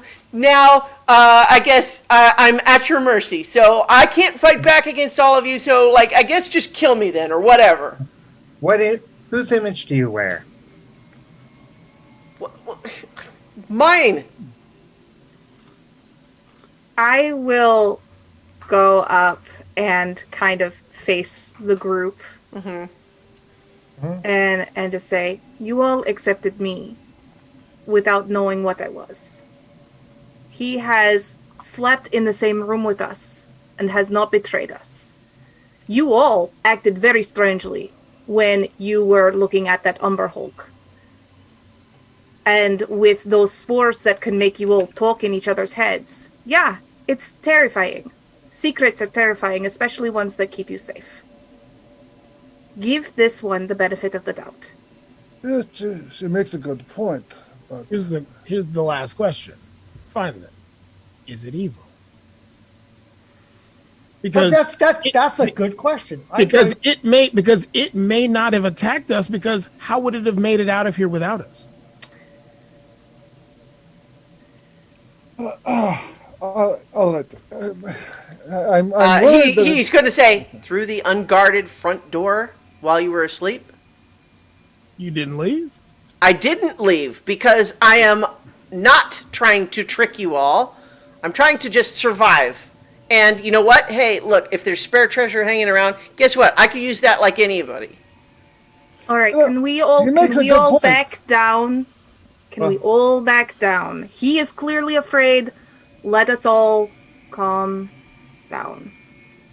It has been a very trying day already. I sigh and raise my bow and go, Ale, is he evil? I'm going to use Divine Sense on him. I mean, he's not undead or a fiend. That's all you can tell. I thought it was something Mara had for detect good and evil is the same. It's the same. Yeah. You can detect what kind of creature they are and if the ground you're walking on is consecrated or desecrated. But yeah, he is not a creature that is defined by being inherently evil. Yeah, he's not inherently evil. He would only be evil by his actions. His actions. Ali looks at the doppelganger, looks at the group. I think we can let him go. He's not. He's not a. He could have left when we were asleep. He could have tried to stab one of us when we were asleep and took our form. That would have been fun. Yeah, to be fair, he did none of that. He did run in this combat, but it strikes me that someone with his talents could be quite useful. He did see this. He did spot the secret door. Yeah. And he could get into places that one of us, the Seekers, who are becoming more and more known, couldn't get into. But his actions have been about 50-50 in our favor and not. Well, no, he's done nothing against us. Iggy would like to say something. Hold on. Thank you. It would be difficult to ask him to help us when you are pointing an arrow at his face. So please put the arrow down, and we can talk about this like civilized people. When we were being civilized, he ran. At this point, we have No, dude, put it down. We're not gonna kill him. That's just plain and simple. We're not gonna kill him. I Why ran not? You because just you literally used killed something magic without to. saying anything. I You ran literally ran because up to something and killed it. what? Iggy, I'm talking to Iggy. You literally ran up to something without saying a word to us and killed it. Yes, I did. I'm not doing that here. Yeah, and I'm not dropping my bow. Deal with it. Look, I'll go stand in. I I'll go stand in only front of the ran balcony. because you used magic to force me to reveal a secret to you that I didn't feel comfortable revealing because generally speaking, when I tell people I'm a doppelganger, they try to kill me. So, gee, is it any wonder why I didn't volunteer that information? The only reason this bow is drawn on you is because you left our comrades in combat when they were literally being swarmed by enemies when you said you would help. You're a liar. I'm going to stand between Rowan and the doppelganger. He's like, look, I'm not an adventurer. I was doing my best. But gosh, maybe it seems to me that my personal survival is enhanced if weird mushroom spores don't reveal my secret to everybody. But yet it's okay if their secrets are revealed to you, even though they trusted you to at least fight, not run. He said he doesn't have control over that. Fine, call me a coward. That's fine. Yes, I valued my own personal survival. Gosh, I'm so sorry. If you guys want to let him live, it's fine with me. Yeah, I want to But let that's him what, live. that's All in let him go. favor, raise Let your him go. hands. I think we should let him live. That's Iggy. What do you think? No, I'm. Let him go. Let him go. You think you're alone in this world? fine. I just hope that I hope that your mind reading thing you try to ignore it as much as possible. No. Only first aid. No, no. He uses it to survive. Sure. I hope he doesn't shank you in your sleep. Well, If don't I think never that I'm- see you guys again, it will be too soon.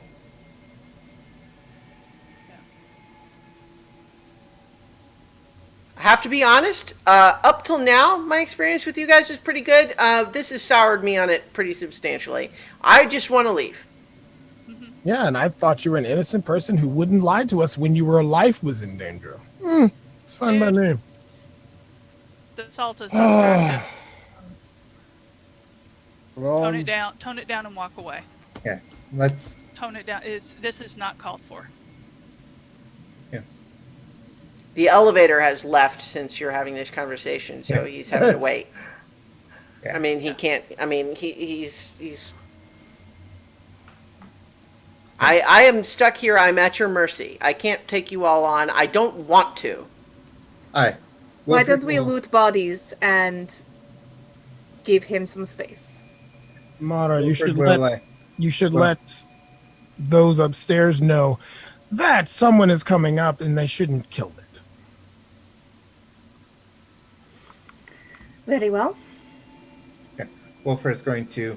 And also let them know what it is, because I don't need it hiding itself with the people you guys wanted us to make an alliance with because you didn't think it would be dangerous. Remember that. I slept all night in the same room with you, and I didn't do anything bubble. because I don't want to. I just want to leave.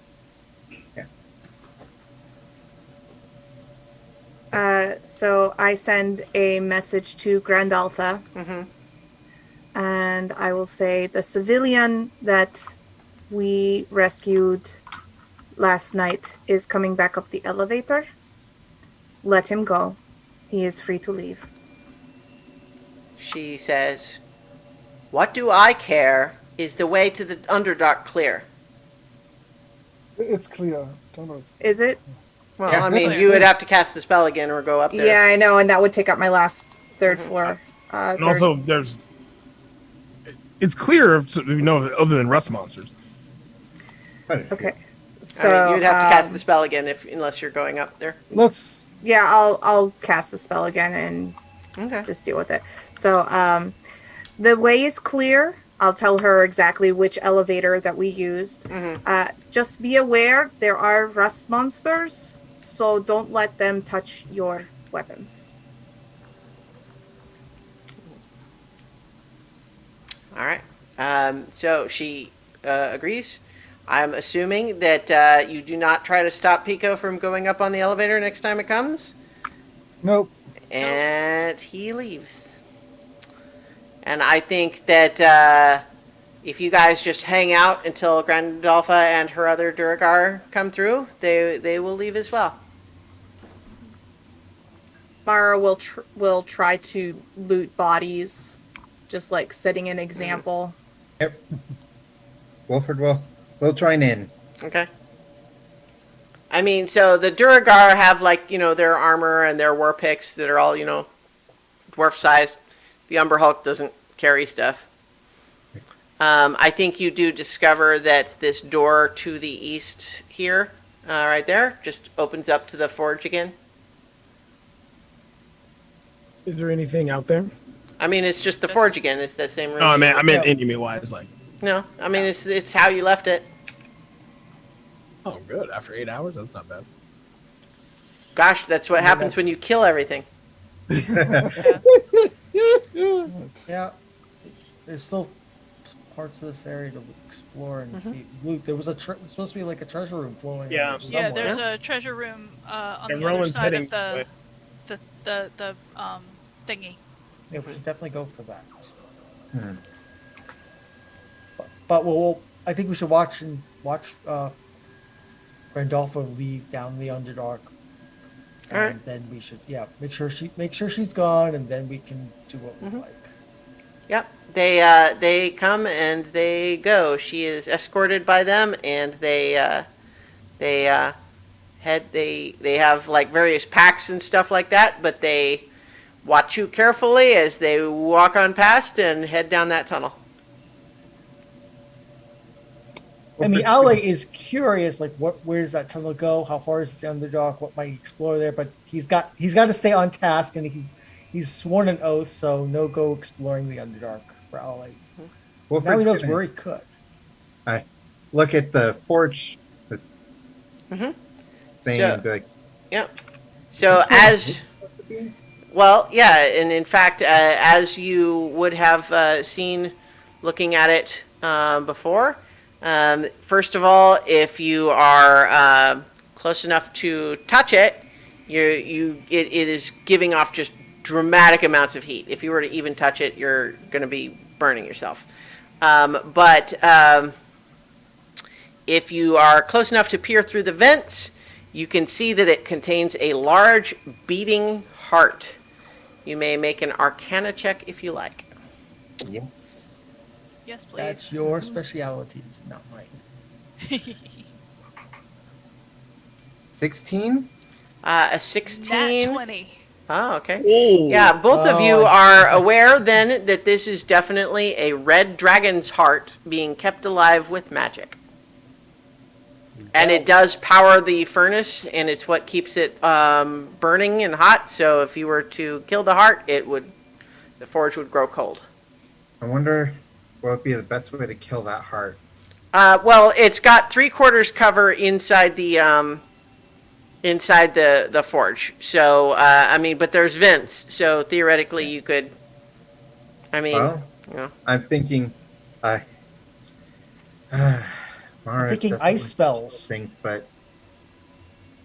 and fire. I'm thinking our sorcerer might be able to best kill it.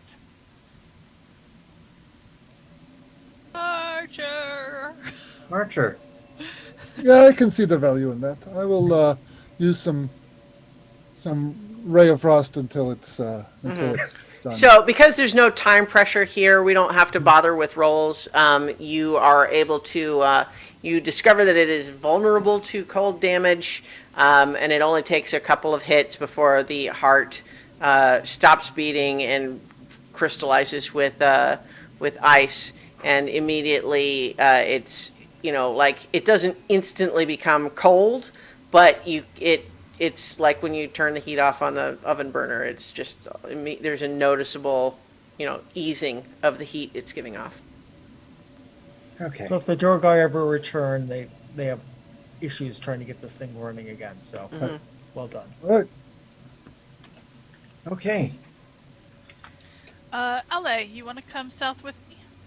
South? So first of all, Rowan, as you pass through that hallway,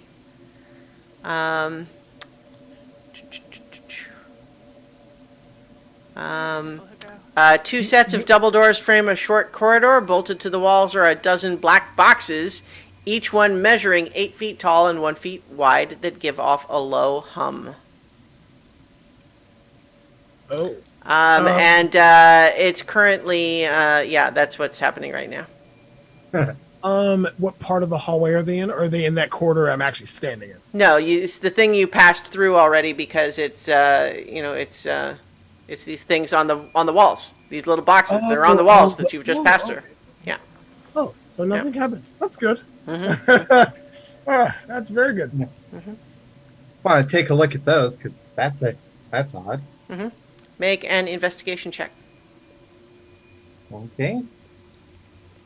Oh, you know what? I also just realized it's 10:42. How's everyone doing? I'm okay for now. Okay. I think this would be a good place to stop, actually. Okay. Well, I got a 13. All right. You suspect that there is. It seems like it's probably designed for some kind of a security measure, but given that it didn't do anything right now, it might be currently deactivated. Yeah, definitely don't want to mess with that. Okay. And yeah. All right. So. Iggy and I are checking out the south part of the forge area Okay. I mean. where the Quagots came from. Oh, I see. Yes. So what you see down there is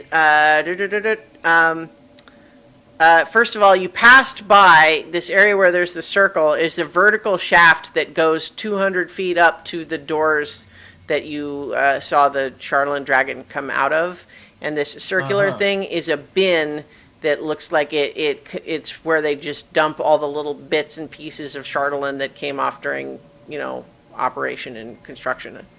And then as you passed into this narrower area, this corridor is lined with 6 arched cells, each sealed off with a latched iron gate. Housed in each cell is a big lizard fitted with riding gear.